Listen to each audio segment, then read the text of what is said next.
രാത്രി 8:45 നമ്മളിങ്ങനെ കുറച്ച് ദിവസമായിട്ട് ഈ ഒരു സ്പെഷ്യൽ ലക്ഷ്യത്തോടു കൂടി ഇങ്ങനെ ഒരു പ്രോഗ്രാം ചെയ്തു വരികയാണ്. അതിൽ ഇന്ന് എനിക്കും ഒരവസരം കിട്ടി. പറഞ്ഞു കേട്ടിട്ടുണ്ട്, ഒരു സ്കൂളിലെ ടീച്ചർ കുട്ടികളോട് പറഞ്ഞു, നിങ്ങൾക്കറിയാവുന്ന ഏറ്റവും വലിയ മഹാന്റെ പേരെഴുതാൻ. അങ്ങനെ ചന്ദ്രശേഖർ സാറെ പേരെഴുതിയപ്പോൾ ഓരോരുത്തരുടെ പേരെഴുതി. Einstein, newton, Mahatma Gandhi, Nelson Mandela എന്നൊക്കെ പറഞ്ഞൊക്കെ എഴുതിയപ്പോൾ ഒരു പയ്യനുണ്ട് സുരേഷ് കുമാർ എന്ന് എഴുതിയിരിക്കുന്നു. അവന്റെ പേരാണ് സുരേഷ് കുമാർ. അപ്പോ ടീച്ചർ ചോദിച്ചു, എടാ മണ്ട, മഹാന്റെ പേരെഴുതാനാ പറഞ്ഞത്, നീ എന്തിനാ നിന്റെ പേരെഴുതിയെന്ന്. അപ്പോ അവൻ പറഞ്ഞു, എന്റെ അറിവിൽ ലോകത്തിലെ ഏറ്റവും വലിയ മഹാൻ ഞാൻ തന്നെയാണ്, എനിക്ക് ആ കാര്യത്തിൽ യാതൊരു സംശയമില്ല. അപ്പോ അവനവനെ കുറിച്ച് അവനവനെങ്കിലും ഒരു വിശ്വാസം ഇല്ലെങ്കിൽ പിന്നെ ആര് വിശ്വസിക്കും, ആര് നമ്മളെ പരിഗണിക്കും? ശരിയല്ലേ? യെസ്, ഈ പ്ലാറ്റ്ഫോമിൽ, കേരള സൂം പ്ലാറ്റ്ഫോമിലല്ല, ഇതുപോലെ വലിയൊരു പ്ലാറ്റ്ഫോമിൽ ആയിരക്കണക്കിന് ആളുകളെ ഞാൻ അഡ്രസ്സ് ചെയ്യും. എനിക്കും അതിനുള്ള യോഗ്യതയുണ്ട്, ഞാനത് നേടും എന്ന് നാം ഓരോരുത്തരും തീരുമാനിക്കണം. എൻ്റെ പേര് നാരായണമൂർത്തി. ബേസിക്കലി കോട്ടയം സ്വദേശിയാണ്. ഇപ്പോൾ തൃശ്ശൂരാണ് താമസിക്കുന്നത്. ഇന്ത്യൻ എയർഫോഴ്സിൽ ജോലിയിലായിരുന്നു. ഇപ്പം ഈ പ്ലാറ്റ്ഫോമിൽ പങ്കെടുക്കുന്ന ഭൂരിപക്ഷം ആളുകൾക്കും എന്നെ ഫിസിക്കൽ പ്രോഗ്രാമിലോ അല്ലാതെയൊക്കെ കണ്ടും കേട്ടും ഒക്കെ പരിചയം ഉണ്ടാകും. എന്നാലും ആരെങ്കിലുമൊക്കെ പുതിയ ആളുകൾ എപ്പോഴും മാർച്ചിൽ വരുന്നത് കൊണ്ട് എന്നെക്കുറിച്ചുള്ളൊരു ചെറിയ ഇൻട്രൊഡക്ഷൻ പറഞ്ഞില്ലെങ്കിൽ അതൊരു പോരായികയാണ്. 8 മക്കളുള്ളൊരു വീട്ടിലെ 6ാമത്തെ ആളാണ്. ചേട്ടനും അനുജനും അച്ഛനും അമ്മയും അനുജത്തിയും ചേച്ചിയും, അങ്ങനെ എല്ലാവരും ഉള്ളൊരു. നിങ്ങൾ 8 സഹോദരങ്ങൾ, 7 പേരും നല്ല ഉദ്യോഗസ്ഥരാണ്. ഒരാളെൻ്റെ അനുജന് മാത്രം ഗവൺമെൻറ് ജോലിയൊന്നും തരപ്പെട്ടില്ല. വളരെ ചെറുപ്പത്തിൽ 18 വയസ്സ് കഴിഞ്ഞപ്പോൾ എനിക്ക് എയർഫോഴ്സിൽ ജോലി കിട്ടി. പഠിക്കുന്ന കാര്യത്തിൽ മോശക്കാരനായിരുന്നില്ല എന്നല്ല, ഒന്നാമനായിരുന്നു എല്ലാ ക്ലാസ്സിലും തന്നെ. അതുകൊണ്ട് തന്നെ ടീച്ചേഴ്സിന് വളരെ ഇഷ്ടമായിരുന്നു. ഇപ്പോൾ പഠിക്കുകയാണെങ്കിൽ നന്നായിട്ട് പഠിച്ചു പോകാനുള്ള ഒരു ഭാവിയുള്ള ചെറുക്കനാണ്. +2 കഴിഞ്ഞപ്പോഴേക്കും പട്ടാളത്തിലേക്ക് കിട്ടിയപ്പോൾ പോകണോ വേണ്ടയോ എന്നുള്ളൊരു ആശയക്കുഴപ്പം. ഈ സമയത്ത് ഒരു തീരുമാനമെടുക്കാൻ സാധാരണ കുട്ടികൾക്ക് ആർക്കും കഴിയില്ല. എൻ്റെ അച്ഛൻ അധ്യാപകനായിരുന്നു. അദ്ദേഹത്തിന് കിട്ടുന്ന ശമ്പളം കൊണ്ടാണ് വീട്ടിലെ കാര്യങ്ങൾ മുഴുവൻ നടക്കുന്നത്. പഠിച്ചാൽ നല്ല ജോലി കിട്ടും, ജോലി കിട്ടിയാൽ ജീവിതം താരതമ്യേന സുന്ദരമാകും, സുഖമാകും എന്ന് അദ്ദേഹത്തിന് ബോധ്യമുള്ളതുകൊണ്ട് എല്ലാവരും പഠിപ്പിച്ചു. അങ്ങനെയാണ് എല്ലാവരും ജോലിക്കാരായത്. അന്ന് പഠിക്കുന്ന ആളുകൾക്കൊക്കെ ജോലി കിട്ടുന്ന കാലമായിരുന്നു. പക്ഷേ ഇന്ന് എത്ര പഠിച്ചാലും ജോലി കിട്ടുമെന്ന് ഉറപ്പില്ലാത്തൊരു കാലത്തിലേക്ക് നമ്മൾ എത്തി. അന്ന് എനിക്ക് എൻ്റെ ഭാഗ്യം കൊണ്ട് ഇത്ര ചെറുപ്പത്തിലെ ജോലി കിട്ടി. പോകണോ വേണ്ടയോ എന്നുള്ളൊരു സംശയം.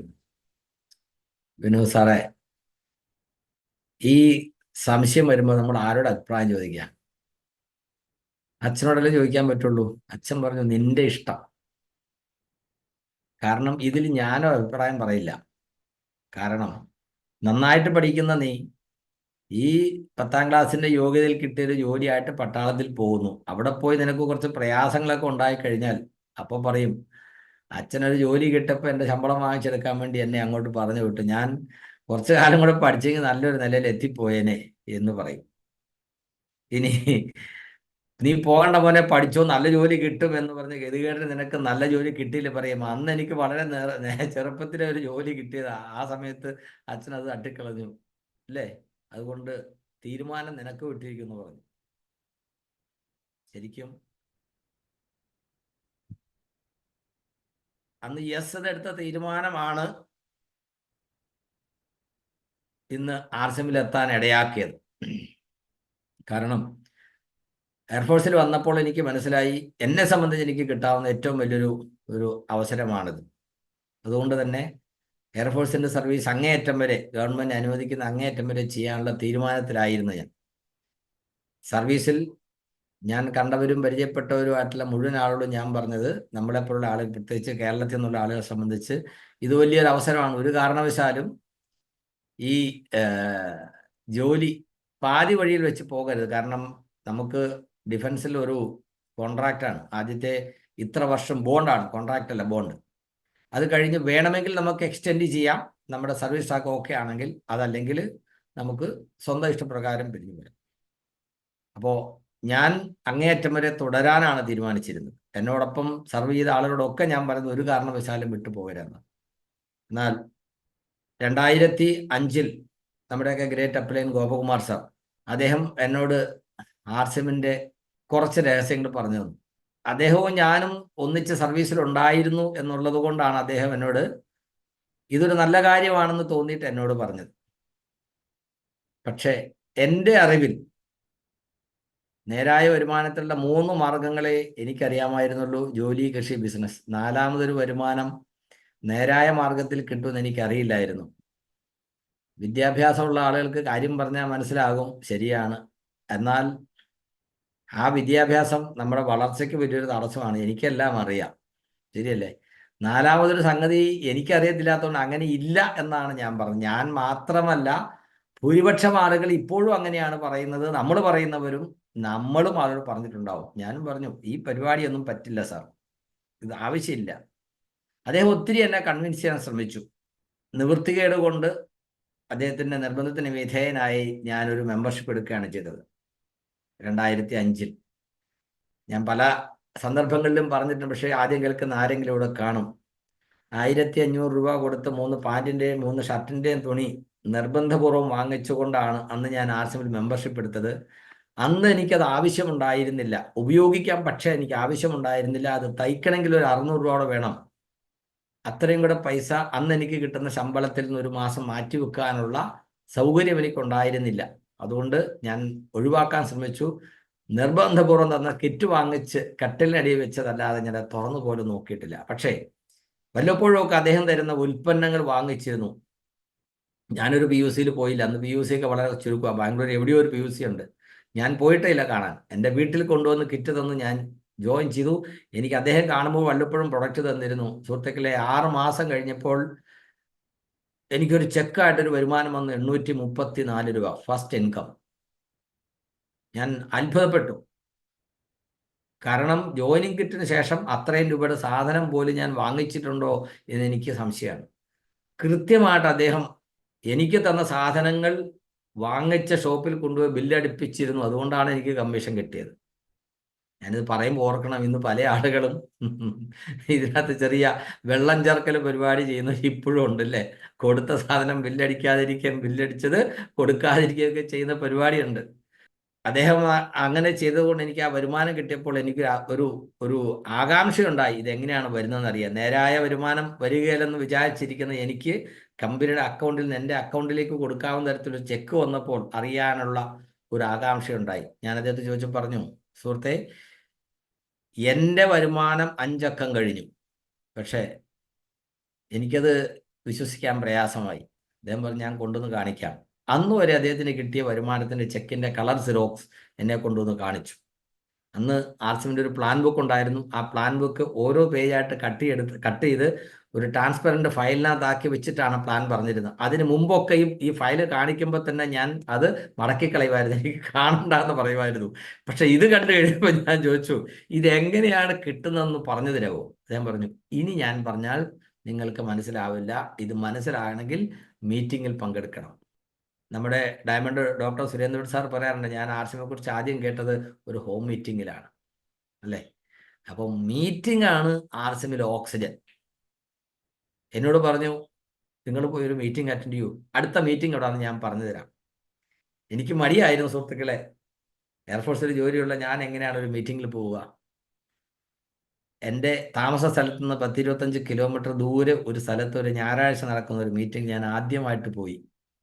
എയർഫോഴ്സുകാരനാണ്. എനിക്കുണ്ടായിരുന്ന ബൈക്ക് ഒരു പ്രത്യേക കളറാണ്, TVS മാക്സിനയുടെ ഒരു ബ്ലൂ കളറാണ്. അത് ആർക്കും പെട്ടെന്ന് തിരിച്ചറിയാൻ കഴിയും.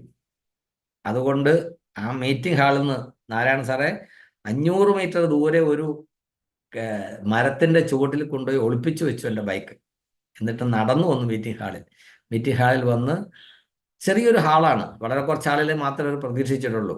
ആ ഹാളിൽ കയറി വന്ന് ആ ഹാളിലെ മുൻനിരയിൽ ഏറ്റവും ഇടതുവശത്തെ സീറ്റിൽ പോയിരുന്നു. ഏറ്റവും സുരക്ഷിതമായ സീറ്റാണ്. കാരണം സ്റ്റേജിൽ വരുന്ന കുറച്ച് ആളുകൾ മാത്രമേ നമ്മളെ കാണുള്ളൂ, നമ്മളെ മുഖത്ത് നോക്കുള്ളൂ, ബാക്കി ആരും കാണില്ല. അവിടെ ഇരുന്നു. ഒരു കോൺട്രിബ്യൂഷൻ കൊടുക്കണമായിരുന്നു അന്നും ഇന്നും, അല്ലേ? മീറ്റിങ്ങിന് കോൺട്രിബ്യൂഷൻ ഉണ്ടെങ്കിൽ കൊടുക്കാതെ കയറുന്നവരും കാണും, അല്ലേ? പക്ഷേ കൊടുത്തു കയറുന്നവരാണ് മിടുക്കര്. അങ്ങനെ എൻ്റെ അടുത്ത് ഒരു കളക്ഷൻ വന്നപ്പോൾ 30 രൂപ കൊടുത്തു. അദ്ദേഹത്തിൻ്റെ മുഖത്തേക്ക് നോക്കിയപ്പോൾ അദ്ദേഹം ഒന്ന് ചിരിച്ചു. എനിക്കൊരു ഞെട്ടലുണ്ടായി. എന്നെ ഇയാൾ തിരിച്ചറിഞ്ഞിട്ടുണ്ടോ? എയർഫോഴ്സുകാരനല്ലേ? എന്തിനു പറയുന്നു? മീറ്റിംഗ് കഴിഞ്ഞപ്പോഴേക്കും എനിക്കൊരു കാര്യം മനസ്സിലായി. ഇത് കൊള്ളാം പരിപാടി. ഒരു എക്സ്ട്രാ ഇൻകം കിട്ടാൻ ഇത് സഹായിക്കും. മീറ്റിംഗ് കഴിഞ്ഞ് എല്ലാവരും ഒന്ന് ഇറങ്ങാം എന്ന് വിചാരിച്ച് ഒരു അല്പനേരം ഞാൻ അവിടെ ഇരുന്നു കഴിഞ്ഞ് പതുക്കെ തല തിരിച്ച് നോക്കുമ്പോൾ ഒരു 30 ഡിഗ്രി തിരിഞ്ഞപ്പോൾ ഞാൻ കാണുന്നത് ഒരു എയർഫോഴ്സുകാരൻ്റെ മുഖമാണ്. അപ്പം ഞാൻ ചോദിച്ചു, ആഹാ, താനുണ്ടോ? ഓ, താനെപ്പോ വന്നു? യെസ്. അത് കഴിഞ്ഞ് വീണ്ടും തിരിഞ്ഞു നോക്കുമ്പോൾ കാണുന്ന മുഴുവൻ എയർഫോഴ്സുകാരാണ്. 34 പേരിൽ 17 പേര് എയർഫോഴ്സുകാർ. സുഹൃത്തുക്കളെ, അവിടുന്നാണ് എൻ്റെ RCM യാത്ര തുടങ്ങുന്നത്. ഒരു എക്സ്ട്രാ ഇൻകം കിട്ടും. എയർഫോഴ്സുകാർക്ക് വേറെ എക്സ്ട്രാ ഇൻകത്തിന് വഴിയൊന്നുമില്ലല്ലോ. എക്സ്ട്രാ ഇൻകം ശമ്പളമായിട്ടും ഗമ്പളമായിട്ടൊക്കെ മേടിക്കുന്ന പല ഡിപ്പാർട്ട്മെൻറ്റുണ്ട്. പക്ഷെ പട്ടാളക്കാർക്ക് ഈ വഴിയില്ലല്ലോ. അതുകൊണ്ട് ഇതൊരു നല്ല പരിപാടിയാണെന്ന് ഇവർക്കും കൂടെ ബോധ്യപ്പെട്ടതുകൊണ്ടല്ലേ എന്നാൽ ഒരു കൈ നോക്കാമെന്നുള്ള തീരുമാനത്തിൽ അവിടെ നിന്ന് പോരുന്നത്. പക്ഷേ എങ്ങും എത്താൻ പറ്റിയില്ല. പിന്നീട് കിട്ടുന്ന അവസരത്തിൽ ചെറിയ ചെറിയ മീറ്റിങ്ങുകളൊക്കെ അറ്റൻഡ് ചെയ്തെങ്കിലും എനിക്ക് എന്നെ കൺവിൻസ് ചെയ്യാൻ പറ്റിയില്ല. അതുകൊണ്ട് തന്നെ എക്സ്ക്യൂസുകൾ പ്രൊഡക്റ്റിൻ്റെ ക്വാളിറ്റിയെ സംബന്ധിച്ചും ദൗർലഭ്യത്തെ സംബന്ധിച്ചും ഇതിൻ്റെ കമ്പനിയുടെ ക്രെഡിബിലിറ്റിയെ സംബന്ധിച്ചും ആരും കേട്ടിട്ടില്ല എന്നുള്ളത് പറഞ്ഞും പലതരത്തിൽ എക്സ്ക്യൂസുകൾ കണ്ടെത്തി സ്വയം ഇതിൽ ഇൻവോൾവ് ചെയ്യാതിരിക്കാൻ ഞാൻ ശ്രമിച്ചുകൊണ്ടിരുന്നു. 2006 വലിയൊരു പ്രോഗ്രാം അവിടെ നടന്നു. ആ പ്രോഗ്രാമിൽ പങ്കെടുക്കാനുള്ള ഭാഗ്യമുണ്ടായതാണ് ഇന്ന് ഞാൻ സഫറായിട്ട് നിങ്ങളുടെ മുമ്പിൽ ഇരിക്കുന്നുണ്ടെങ്കിൽ അതിന് പ്രധാനപ്പെട്ട കാരണങ്ങളിലൊന്ന്. അപ്പോൾ RCM എന്ന് പറയുന്ന ഈ സുന്ദര സംവിധാനം നമുക്ക് വേണ്ടി രൂപകൽപ്പന ചെയ്ത TCGയെ നമിച്ചുകൊണ്ട് എനിക്കിത് പറഞ്ഞു തന്ന ഗോപകുമാർ സാറിനെയും അതുപോലെ നമ്മളിലേക്ക് ഇത് എത്തിച്ച നമ്മുടെ ലൈനോ സ്പോൺസേഴ്സ് എല്ലാവരും, ഡോക്ടർ സുരേന്ദ്ര വട്സ് ആണ് അതിൽ നമുക്ക് ഏറ്റവും കൂടുതൽ സർവീസ് തന്നിട്ടുള്ള ആൾ, ഇപ്പോഴും തന്നുകൊണ്ടിരിക്കുന്നു. അതിനിടയ്ക്ക് നമുക്കറിയാമല്ലോ, ഒരു കൊച്ചിനെ സ്കൂളിൽ വിടുമ്പോൾ LKG ടീച്ചർ പഠിപ്പിക്കും, പ്രൈമറിയിൽ UPയിലും ഹൈസ്കൂളിലൊക്കെ പല പല ടീച്ചർമാർ പഠിപ്പിക്കും. അങ്ങനെ എല്ലാവരും കൂടെ പഠിപ്പിച്ചതിൻ്റെ ആകെത്തുകയാണ് ആ കുട്ടിയുടെ നേട്ടം എന്ന് പറയുന്നത് പോലെ തുടക്കം മുതൽ നമുക്ക് ധാരാളം ലീഡേഴ്സ് നമുക്ക് എന്തെങ്കിലുമൊക്കെ പറഞ്ഞു തന്നിട്ടുണ്ട്. അതെല്ലാം കൂടെ ചേർത്തിട്ടാണ് നമ്മൾ ഇതിങ്ങനെ വലിയൊരു സ്ഥിതിയിലേക്ക് എത്തിയിരിക്കുന്നത്. അവരുടെ എല്ലാവരുടെയും സേവനങ്ങളെ സ്മരിച്ചുകൊണ്ടേ നമുക്ക് മുമ്പോട്ട് പോകാൻ പറ്റും. ഇന്ന് നമ്മളിവിടെ എത്തി നിൽക്കുമ്പോൾ RCM എങ്ങനെയായിരുന്നു എന്നുള്ളത് ചിന്തിക്കേണ്ട ഒരു കാര്യമാണ്. ഞാൻ RCMലേക്ക് വരുമ്പോൾ ആ വലിയ മീറ്റിംഗ് ഞാൻ അറ്റൻഡ് ചെയ്യുമ്പോൾ ആ മീറ്റിങ്ങിൽ ഇരുന്നു കൊണ്ട് ഞാനൊരു തീരുമാനമെടുത്തു. എൻ്റെ എയർഫോഴ്സിലെ ജോലി ഞാൻ തുടർന്നാൽ എനിക്ക് എവിടെ എത്താൻ കഴിയും, അതിനേക്കാൾ നല്ലൊരു ഭാവി എനിക്ക് RCMനോട് ഉണ്ടാക്കാൻ കഴിയും. അങ്ങനെ ഒരു തീരുമാനമെടുക്കാൻ എന്നെ പ്രേരിപ്പിച്ച 2 പ്രധാനപ്പെട്ട സംഗതികൾ. ഒന്ന്, എനിക്ക് എന്നിലുള്ള വിശ്വാസം.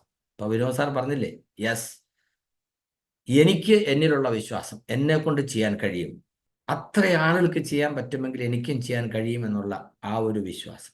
രണ്ടാമത്തെ കാര്യം, 6 വർഷം കൊണ്ട് കമ്പനി എവിടെ എത്തിയിരിക്കുന്നു. ഒരു പ്രൊഡക്റ്റിൽ തുടങ്ങി അന്ന് ഞാൻ ശ്രദ്ധിച്ച് പരിചയപ്പെടുമ്പോൾ RCM എവിടെ എത്തി നിൽക്കുന്നു എന്ന് കണ്ടാൽ ഇനി മുമ്പോട്ടുള്ള യാത്രയിൽ RCMൻ്റെ പോക്ക് എങ്ങോട്ടാണെന്ന് ആർക്കും കണക്കൂട്ടാൻ പറ്റില്ല. അങ്ങനെ അനന്തതയിലേക്ക് പോകും എന്നുള്ള കാര്യത്തിൽ യാതൊരു സംശയമില്ല. അതിൻ്റെ കൂടെ നിൽക്കുന്ന ആളുകൾക്ക് വളരാൻ കഴിയുമെന്നുള്ള കാര്യത്തിൽ യാതൊരു സംശയമില്ല. ആ ഒരു തിരിച്ചറിവാണ് അവിടെ ഇരുന്നു കൊണ്ട് അന്നൊരു ജോലി വേണ്ടെന്ന് വെക്കാനുള്ള തീരുമാനമെടുക്കാൻ എന്നെ പ്രേരിപ്പിച്ചത്. ഒരു പക്ഷേ അന്നത്തെ ആ മീറ്റിങ്ങിൻ്റെ ആംബിയൻസ്, ആ മീറ്റിങ്ങിൽ പങ്കെടുത്ത ആളുകളുടെ ആരവം, ആ മീറ്റിങ്ങിൽ സംസാരിച്ച അതിഥിയുടെ ആ വിഷൻ ക്ലിയർ ആക്കാനുള്ള കഴിവ്, പ്രാവീണ്യം, അതെല്ലാം ആയിരിക്കും എന്നെ സ്വാധീനിച്ചത്. ഒരുപക്ഷെ അതിന് ശേഷമോ പിന്നീട് എപ്പോഴെങ്കിലും ഒരു മീറ്റിംഗ് അറ്റെങ്കിൽ ഒരുപക്ഷെ ഞാൻ അങ്ങനെ ഒരു തീരുമാനം എടുക്കുമായിരുന്നില്ല. അതുകൊണ്ടാണ് പറയുന്നത്, വലിയ പ്രോഗ്രാമുകൾക്ക് നമ്മളിൽ വലിയ സ്വാധീനം ചെലുത്താൻ കഴിയും. Number of people attending big events will determine your success. ഇത് തുടക്കം മുതൽ ഞാൻ കേട്ട് പഠിച്ച ഒരു സെൻറ്റൻസ് ആണ്. ഞാൻ എപ്പോഴും പറയും, എൻ്റെ ബാക്ക്ഗ്രൗണ്ടിൽ കാണുന്ന സൗത്ത് സോൺ സെലിബ്രേഷനിൽ കാണാൻ പോകുന്ന ആ ജനതതിയുടെ ഒരു ആരവം നിങ്ങൾക്ക് കേൾക്കാൻ കഴിയും. സാധാരണ നടക്കുന്ന പരിപാടിയിൽ ചെറിയൊരു കോൺട്രിബ്യൂഷൻ കൊടുത്തുകൊണ്ട് ആർക്കും പങ്കെടുക്കാം. അതാണ് നമ്മുടെ പ്രോഗ്രാമുകളുടെ ഒരു രീതി. എന്നാൽ ഈ പ്രോഗ്രാമിൻ്റെ രീതി അങ്ങനെയല്ല. എങ്ങനെയാണ്? ഏപ്രിൽ മെയ് ജൂൺ മാസങ്ങളിൽ 3 മാസവും കൂടെ ചേർത്ത് 4500 PVO അതിൽ കൂടുതലോ സ്വന്തം ഐഡിയിൽ ചെയ്ത ആളുകൾക്ക് അവരവരുടെ ഐഡിയിലൂടെ രജിസ്റ്റർ ചെയ്തിട്ട് മാത്രമേ ഈ പ്രോഗ്രാമിൽ പങ്കെടുക്കാൻ കഴിയൂ. അതിൽ റോയൽറ്റി ആൻഡ് എബോവ് ആളുകൾക്ക് ആസ് എ കപ്പിൾ 2 പേർക്ക് പങ്കെടുക്കാനുള്ള അവസരമുണ്ട്. അതിൽ അവർ രജിസ്റ്റർ ചെയ്യുന്ന സമയത്ത് അവരൊരാളുടെ പേരാണ് കൊടുത്തിട്ടുള്ളതെങ്കിൽ ഇപ്പോഴും അവരുടെ സൈറ്റിൽ രണ്ടാമത്തെ ആളുടെ പേര് ചേർക്കാനുള്ള അവസരമുണ്ട്. ഇപ്പോഴും രജിസ്ട്രേഷനുള്ള ലിങ്ക് ഓപ്പൺ ആണ്. അങ്ങനെ എലിജിബിലിറ്റി ഉള്ള ആളുകൾ രജിസ്റ്റർ ചെയ്യാം. അല്ലാത്തവർക്ക് അവിടെ പ്രവേശനമില്ല. എലിജിബിലിറ്റി ഉള്ള ആളുകൾക്ക് രജിസ്റ്റർ ചെയ്താൽ അവിടെ പിന്നെ വേറൊരു ഫീസും ബാധകമല്ല. കമ്പനിയുടെ സോണൽ ഇവൻറ്റിൽ ആദ്യത്തെ പ്രോഗ്രാം കഴിഞ്ഞ ദിവസം പാറ്റ്നയിൽ നടന്നു. രണ്ടാമത്തെ പ്രോഗ്രാം കൽക്കട്ടയിൽ നടന്നു. അതിൻ്റെ കുറച്ച് വീഡിയോ കാര്യങ്ങളൊക്കെ നമ്മൾ ഗ്രൂപ്പിൽ ഷെയർ ചെയ്തിരുന്നു. സുജിത് സാർ, നമ്മുടെ കോർലിയുടെ സുജിത് സാർ പറയും, ഞാൻ ആദ്യം പങ്കെടുത്ത പ്രോഗ്രാം ബിൽവാരയിൽ പോയിട്ട് 300 രൂപ കൊടുത്ത് ഫീസ് കൊടുത്താണ്. എനിക്ക് അതിനകത്ത് കയറാൻ പറ്റിയില്ല. അവസാനം ഒരു ഉന്തിലും തള്ളിലും അകത്ത് കയറിയപ്പോൾ ഏറ്റവും പുറകിലെ ഭിത്തിയോട് ചേർന്ന് തറയിലാണ് എനിക്ക് സ്ഥാനം കിട്ടിയത്. പക്ഷേ ഈ സംവിധാനത്തിലൂടെ വളർന്ന് മുന്നിൽ എത്തണമെന്ന് ആഗ്രഹിച്ചതുകൊണ്ട് 22ാമത്തെ ആനിവേഴ്സറിയിൽ ആ വർഷത്തെ ഏറ്റവും വലിയ പുരസ്കാരം സ്റ്റാർ റൂബി എന്നുള്ള ട്രോഫി വാങ്ങാനും സ്വന്തം പേരെഴുതിയ കോർലിയുടെ സുജിത് കുമാർ സിപ്പി എന്ന് പേരെഴുതിയ ചെയറിൽ അവിടെ പോയി ഇരിക്കാനും അവസരം ഉണ്ടായി എന്ന് അദ്ദേഹം പറഞ്ഞു. ആ ഒരു നിശ്ചയദാർഢ്യം നോക്കൂ. ഒരു പ്രൊഡക്റ്റിൽ തുടങ്ങി ഇന്ന് RCM എവിടം വരെ എത്തി. അപ്പോൾ സൗത്ത് സോൺ സെലിബ്രേഷനിലേക്ക്, സോണൽ ഇവന്റിലേക്ക് നമ്മൾ പോകുമ്പോൾ അതിന് മുമ്പ് കമ്പനി 3 പ്രോഗ്രാം ഓൾറെഡി കംപ്ലീറ്റ് ചെയ്തിട്ടുണ്ടാവും. ആദ്യം പാറ്റ്നയിൽ കഴിഞ്ഞു, രണ്ടാമത് കൽക്കട്ടയിൽ കഴിഞ്ഞു. നാളെ ഭിൽവാരയിൽ നോർത്ത് ഈസ്റ്റിനും വെസ്റ്റിനും കൂടെ വേണ്ടിയിട്ട് നടക്കുകയാണ്. ഡൽഹിയിലും മറ്റൊരു സ്ഥലത്തുമായിട്ട് നടത്താൻ തീരുമാനിച്ചിരുന്നതാണ്. നാളെ ഭിൽവാരയിൽ 2 ഭാഗമായിട്ട് രാവിലെ ഒരു സോണിന് വേണ്ടിയും ഉച്ചകഴിഞ്ഞ് മറ്റൊരു സോണിന് വേണ്ടിയിട്ട് 2ആയിട്ട് നടത്തുകയാണ്. ഇന്നലെയും മിനിങ്ങാന്നുമായിട്ട് ഭിൽവാരയിൽ വലിയ ആഘോഷമാണ്. അതിൻ്റെയും കുറേ സീനുകളൊക്കെ നിങ്ങൾ കണ്ടു കാണും. സ്വാതന്ത്ര്യദിനാഘോഷം ഭിൽവാരയിൽ ഗംഭീരമായിട്ട് ആഘോഷിച്ചു. ഒരുപക്ഷെ ഇത്രയും വലിയ ഒരു ആഘോഷം, സ്വാതന്ത്ര്യദിനാഘോഷം വേറെ എവിടെയെങ്കിലും ചെയ്തിട്ടുണ്ടാകുമോ എന്ന് തന്നെ എനിക്ക് സംശയമാണ്. അത്തരത്തിൽ വലിയ രീതിയിലുള്ള ഒരു ആഘോഷമാണ് അവിടെ നടന്നത്. ഞാൻ അതിൻ്റെ ഒരു ചെറിയ ഒരു ഭാഗം നിങ്ങളെ കാണിക്കാൻ പറ്റുമോ എന്ന് ശ്രമിക്കുകയാണ്.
ഇതിനകത്ത് നമുക്ക് വളരെ ഏറ്റവും അഭിമാനം തോന്നുന്നൊരു കാര്യം ആ സാരിയാണ്.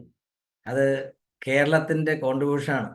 2019 TCG കേരളത്തിൽ വന്നപ്പോൾ ഇങ്ങനെ ഒരു സാരി നമുക്ക് RCBയിൽ ഇൻട്രൊഡ്യൂസ് ചെയ്യാനായിട്ട് ആ പ്രോഗ്രാമിനെ മുൻനിർത്തിക്കൊണ്ട് അതിന് മുമ്പായിട്ട് നമുക്ക് ആൾക്ക് കൊടുക്കാവുന്ന തരത്തിൽ അത് വാങ്ങാൻ അനുവാദം ചോദിച്ചു. ഇവിടെ തൃശ്ശൂർ തിരുവല്ലായ്ക്കപ്പുറത്ത് കുത്താമ്പളി എന്ന് പറയുന്ന സ്ഥലത്ത് ഞാനും ഡോക്ടർ രാജൻ സാറൊക്കെ പോയിട്ട് അവരെ കണ്ട് അതിൻ്റെ നിർമ്മാതാക്കളെ കണ്ട് സാമ്പിളൊക്കെ വാങ്ങിച്ച് അയച്ചു കൊടുത്തു. എനിക്കൊരല്പം എക്സൈറ്റ്മെൻറ്റ് കൂടുതലാണ്. 5000 പേരെ പങ്കെടുപ്പിക്കുന്ന ഒരു പരിപാടി പ്ലാൻ ചെയ്യുമ്പോൾ അതിൽ വരുന്ന ഭൂരിപക്ഷം സ്ത്രീകളും ഈ സാരി ഉടുത്ത് വരുമെന്നും ഇങ്ങനെ സാരി കിട്ടിയാൽ അവർ വാങ്ങുന്നു ഉടുക്കുമെന്നും അത് കാണുമ്പോൾ വരുന്നവർക്ക് എല്ലാവർക്കും വീട്ടിലേക്ക് ഒരു സാരി വാങ്ങിക്കണം തോന്നുമെന്നും അത് കഴിയുമ്പോൾ കടക്കാരെല്ലാവരും ഒരു 10 സാരി വീടും ചോദിക്കുന്നു. അങ്ങനെയൊക്കെ ആണെങ്കിൽ ഒരു 10,000 സാരി വേണമെന്നും ഒക്കെ ഞാൻ കരുതി. ഞാൻ അദ്ദേഹത്തോട് പറഞ്ഞൊരു 10,000 സാരി വേണം. അദ്ദേഹം പറഞ്ഞു 10,000 സാരിയോ ഒന്നും പറ്റത്തില്ല. ഞാൻ ചോദിച്ചു സർ അതെന്താ? ഹേയ് 10,000 ഒന്നും പറ്റില്ല. നിങ്ങളാണെ പിന്നെ എത്ര പറയും? 10,000 ചോദിച്ചു, അത്രയും പറ്റുകയെന്ന് പറഞ്ഞാൽ നിങ്ങൾ എത്ര പറയും? ഇന്നലെ പല ആളുകളും ഞാൻ പറഞ്ഞ അതേ ഫിഗർ പറഞ്ഞു. ഓക്കെ, ഞാനും പറഞ്ഞു സാറേ എന്നാ ഒരു പോട്ടെ, 10,000 വേണ്ട, ഒരു 5,000 തന്നു. അപ്പോൾ ശരിക്ക് നമുക്ക് എത്ര ആവശ്യമുണ്ടെന്ന് ആലോചിച്ച് നോക്കാം. 10,000 ചോദിച്ചിട്ട് അത്രയും വേണ്ടെന്ന് പറയുമ്പോൾ നേരെ പകുതിയാക്കി പറഞ്ഞു 5,000 മതി. അപ്പോൾ അദ്ദേഹം പറഞ്ഞു നോ, 5,000വും ആവശ്യമില്ല. ഞാൻ പറഞ്ഞു സാർ അങ്ങനെ പറയില്ല, 5,000 പേര് വരുന്ന പരിപാടിയാണ്.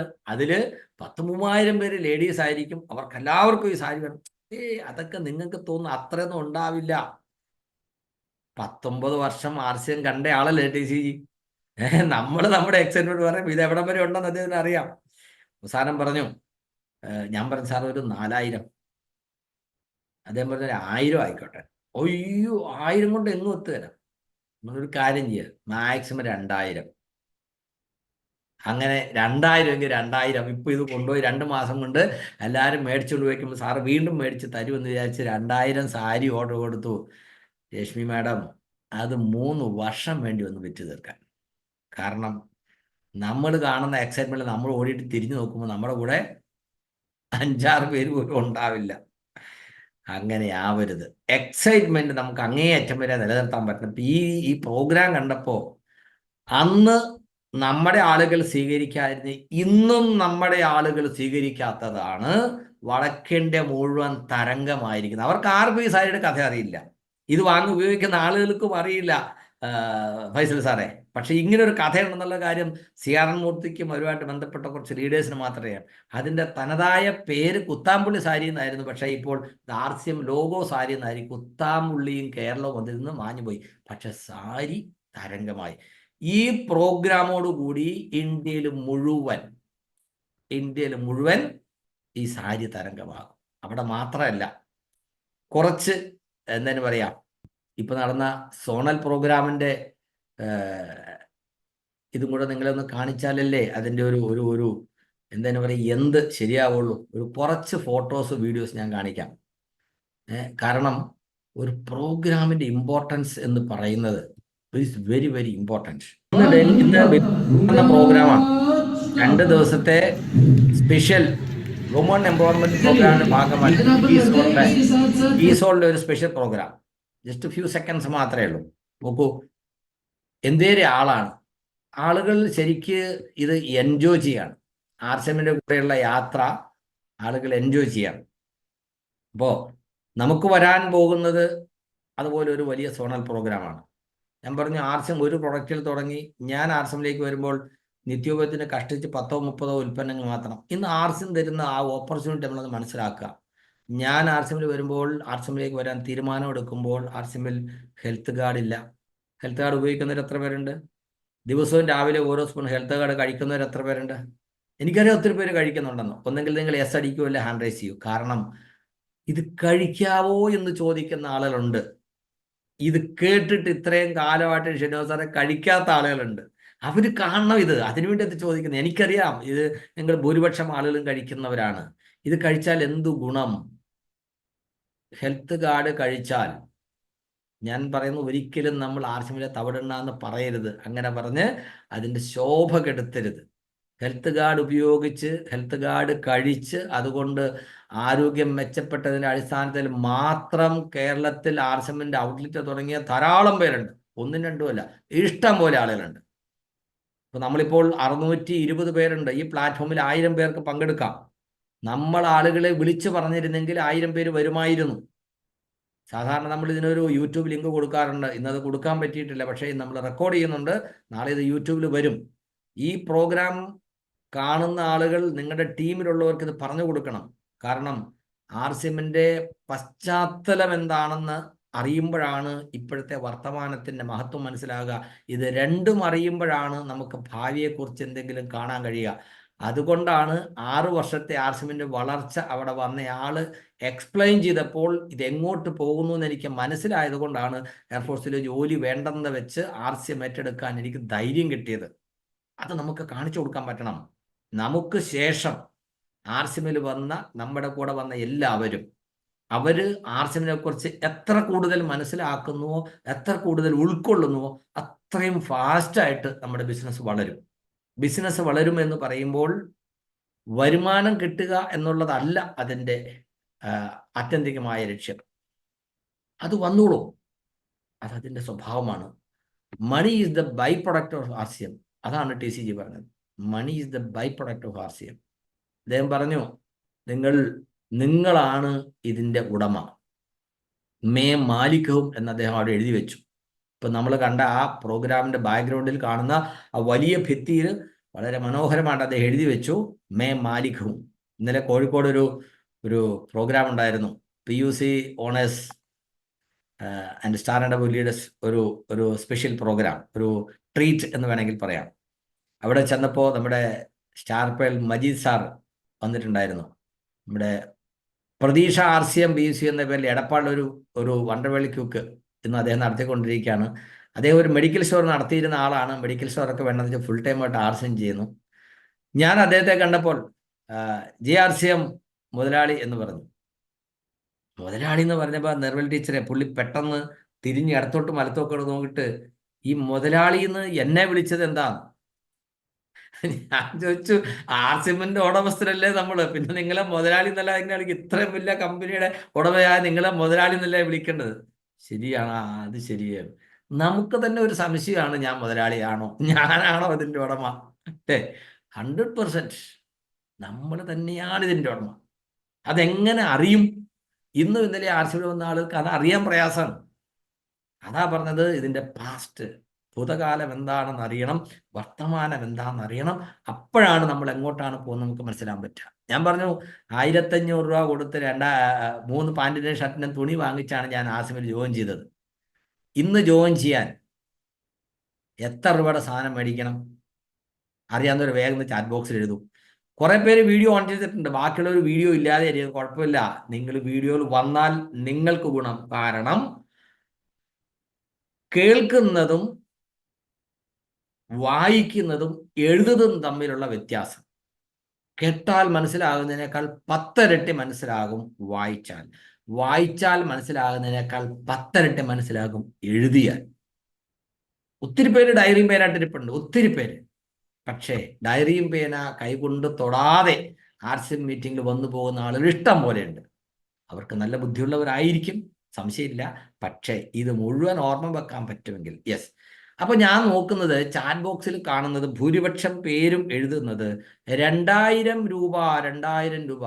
ഗംഗാധരൻ സാർ എഴുതുന്നു 1 പൈസയും വേണ്ട. അപ്പൊ ചില ആൾക്ക് തോന്നി, ഇതെങ്ങനെയാണ്? ശരിയല്ലേ? Purchase not required for joining. Yes, ആർസിഎമ്മിൽ ജോയിൻ ചെയ്യാൻ ഇപ്പോൾ 1 പൈസയും വേണ്ട. അന്ന് 1500, 1300, 1750 അങ്ങനെ പല വിലയുള്ള കിറ്റ് ഉണ്ടായിരുന്നു. ആ കിറ്റ് വാങ്ങിച്ചാൽ മാത്രമേ ജോലി ഉണ്ടായിരുന്നുള്ളൂ. ശ്രീസൻ സാറെ, 1500 രൂപ കൊടുത്ത് ഞാൻ കിറ്റ് വാങ്ങിക്കുന്ന സമയത്ത് 1 പവൻ സ്വർണത്തിൻ്റെ വില 4600 രൂപ, ഇപ്പോൾ 52,000 രൂപ. അങ്ങനെയാണെങ്കിൽ ഇന്ന് 17,000 രൂപയുടെയെങ്കിലും സാധനം വാങ്ങിച്ചാലേ ആർസിഎമ്മിൽ ഒരാൾക്ക് മെമ്പർഷിപ്പ് കൊടുക്കാൻ പാടുള്ളൂ എന്നിരിക്കെ ഇന്ന് ആർസിഎം നമുക്ക് ഫ്രീ ജോയിനിങ് തരുന്നതിന് കാരണം മേ മാലിക്കുഹും. ഇത് ആർക്കറിയാം? പണ്ടുണ്ടായിരുന്നവർക്കറിയാം. ഇത് നമ്മൾ പറഞ്ഞു കൊടുക്കണം. പാസ്റ്റ് ഞാൻ എയർഫോഴ്സിലെ ജോലി വേണ്ടെന്ന് വെച്ച് RCM ഏറ്റെടുക്കുമ്പോൾ കേരളത്തിൽ RCMന്റെ കടകൾ, ഔട്ട്ലെറ്റുകൾ ഇല്ല. ഇല്ലെന്ന് തന്നെ പറയാം, തീരെ ഇല്ലെന്ന് പറയാൻ പറ്റില്ല. കുറച്ച് മേ ബി 8-10 ഉണ്ടാവും. അന്ന് എന്ത് പ്രൊഡക്റ്റ് ഉണ്ട് നിത്യോപയോഗത്തിൽ ഉപയോഗിക്കാൻ പറ്റുന്ന? കഷ്ടിച്ച് ഒരു 10-30 പ്രൊഡക്റ്റ് ഉണ്ടാവും. അന്ന് PUC നടത്തിയിട്ട് നമ്മുടെ സുജി സാറിനെ പോലുള്ള ആളുകൾ വാടകയും എന്താ പറയുക, സ്റ്റാഫിന് സാറിനും കയ്യിൽ നിന്ന് കൊടുത്താൽ പോലും ഇത് മുമ്പോട്ട് കൊണ്ടുപോകാൻ പറ്റില്ല. അത്രയ്ക്കും പ്രയാസമായിരുന്നു. ഞാൻ ഒരു കിറ്റ് വാങ്ങിക്കാൻ വേണ്ടി കോഴിക്കോട് വരെ പോയിട്ടുണ്ട്. ഇന്ന് നമ്മൾ 6 കിലോമീറ്റർ അപ്പുറത്തുള്ള കടയിൽ പോയി നമ്മൾ സാധനം മേടിക്കുന്നതിന് പകരം അടുത്തുള്ള കടയിൽ കയറി സൂപ്പർ മാർക്കറ്റിൽ സാധനം മേടിക്കുക, RCM സാധനം പിന്നെ വാങ്ങിക്കാമെന്ന് വിചാരിക്കും. ശരിയല്ലേ? അവിടുന്ന് വളർന്നു വന്ന് RCM എവിടെ എത്തിയിരിക്കുന്നു? തീർന്നില്ല. അന്ന് ഇത്രയും കൊടുക്കേണ്ടി വന്നു ഒരാൾക്കൊരു മെമ്പർഷിപ്പ് എടുക്കാനെങ്കിൽ ഇന്ന് ഫ്രീ ആയിട്ട് നമുക്ക് കിട്ടുന്നു. അന്നൊരു റോയൽറ്റി, ഞാൻ 2006-ലാണ് RCMനെ കുറിച്ച് സീരിയസ് ആയിട്ട് മനസ്സിലാക്കാൻ ശ്രമിച്ചത്. അന്നൊരു റോയൽറ്റി വരണമെങ്കിൽ 3 ലക്ഷം മൂല്യം A ഗ്രൂപ്പിൽ അല്ലെങ്കിൽ പവർ സൈഡിലും, ചെറിയ സൈഡിൽ 1,15,000 വേണം. സെക്കൻഡ് സൈഡ് B ഗ്രൂപ്പിൽ 1,15,000. അങ്ങനെയാണെങ്കിലാണ് ഒരു റോയൽറ്റി ആവുക. 2006. ചന്ദ്രബാബു സാറേ, ഇപ്പോൾ എത്രയാ റോയൽറ്റി ആവാനുള്ള നിബന്ധന? അല്ല, മാറ്റമുണ്ടോ? അത് തന്നെയല്ലേ? 3.5 ലക്ഷം പവറിലും 1,15,000 സെക്കൻഡിലും സെയിമാണ്. പക്ഷെ അന്ന് റോയൽറ്റി ഗോൾഡിന് 2% കിട്ടൂ, സ്റ്റാർ ഗോൾഡിന് 3%, പ്ലാറ്റിനത്തിന് 4.5%, സ്റ്റാർ പ്ലാറ്റിനത്തിന് 6%. Maximum royalty 6%. ഇപ്പോഴെത്രയാ? ഈ പ്രോഗ്രാമിൽ പങ്കെടുക്കുന്ന ഭൂരിപക്ഷം ആളുകളും ആഗ്രഹിക്കുന്നതാണോ റോയൽറ്റിയിലേക്ക് വരാൻ? അല്ലേ? റോയൽറ്റിക്ക് മുകളിലുള്ള കുറച്ച് ആളുകളുണ്ട്. ബാക്കി, അതായത് 1 ലക്ഷത്തോളം ആളുകൾ കേരളത്തിൽ RCM പ്രൊഡക്റ്റ് വാങ്ങിക്കുന്നവരുണ്ട്. അതിൽ സ്റ്റാർ മുതൽ മുകളിലേക്ക് സഫയർ വരെയുള്ള ആളുകൾ 650 പേരേ ഉള്ളൂ. ബാക്കി കൃത്യം പറയുമ്പോൾ എത്ര വരും? 99 ലക്ഷത്തി, അത് പറഞ്ഞു വരണമെങ്കിൽ വലിയ പ്രയാസമാണ്. 350. ബാക്കി നിങ്ങൾ പൂരിപ്പിച്ചോളൂ. അത്ര ആളുകളും സ്റ്റാറോ റോയൽറ്റോ വരാത്തവരല്ല. അവരൊക്കെ ആഗ്രഹിക്കുന്ന റോയൽറ്റിലേക്ക് വരണമെന്ന്. വളരെ എളുപ്പമായിപ്പോൾ രാഖി മാഡം RCMലെ റോയൽറ്റി ആവാൻ. അന്നുള്ളതിൻ്റെ 40% എഫർട്ട് മതി. കാരണം ഉൽപ്പന്നങ്ങൾക്ക് PV കൂടി. അന്ന് 1/2 കിലോ ചായപ്പൊടിക്ക് നമ്മുടെ ഇപ്പോഴത്തെ എലൈറ്റ്, സ്വച്ഛ എലൈറ്റ് ചായപ്പൊടി അന്ന് പ്രീമിയം RCM ടീ ആണ്. 1/2 കിലോ ചായപ്പൊടിക്ക് 65 രൂപ വില, PV 40. അപ്പോൾ 40 PV ആണെങ്കിൽ എത്ര പാക്കറ്റ് ചായപ്പൊടി കൊടുത്താൽ 1,15,000 PV കിട്ടും? നിങ്ങൾ കണക്കൂട്ടി നോക്കും. 1,15,000 ഡിവൈഡ് ബൈ 40. എത്ര ചായപ്പൊടി കൊടുത്താലാണ് 1,15,000 PV ഉണ്ടാവുക? 2005-ൽ 50,000 രൂപയുടെ സാധനം തലച്ചുമടായി കൊണ്ടു നടന്ന് വിറ്റ ആളാണ് നമ്മുടെ സ്റ്റാർമറാള് നാരായണേട്ടൻ, കോഴിക്കോട് കുന്നമംഗലം. അന്ന് MRPക്ക് തന്നെയാണ് സാധനം തരുന്നത്. 65 രൂപ കൊടുത്ത് കോഴിക്കോടുള്ള ഷോപ്പിൽ പോയി വാങ്ങിച്ച് കുന്നമംഗലത്ത് കൊണ്ടുപോയി ഓരോ വീടുകളിലും കൊണ്ടുപോയി 65 രൂപയ്ക്ക് കൊടുത്തിട്ട് അതിൻ്റെ ബെനിഫിറ്റ് 2 മാസത്തിന് ശേഷം ഇതുപോലെ ചെക്കായിട്ട് അക്കൗണ്ടിൽ വാങ്ങിച്ച ആളാണ്. RCM എവിടെ എത്തിയെന്ന് ആലോചിക്കണം. യെസ്, 2,870. ഫിലിപ്പ് സാർ പടാന്ന് കണക്ക് കൂട്ടി. ഓക്കെ, ഇപ്പോൾ എത്ര ഫിലിപ്പ് സാറേ?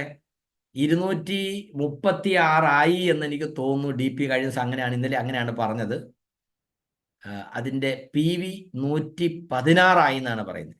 അതായത് 40 PV ഉണ്ടായിരുന്ന ചായപ്പൊടിക്ക്, 1/2 കിലോ ചായപ്പൊടിക്ക് ഇപ്പോൾ PV 116. യെസ്, 116 ആണെങ്കിൽ വീണ്ടും ഒന്നുകൂടെ കണക്ക് കൂട്ടൂ.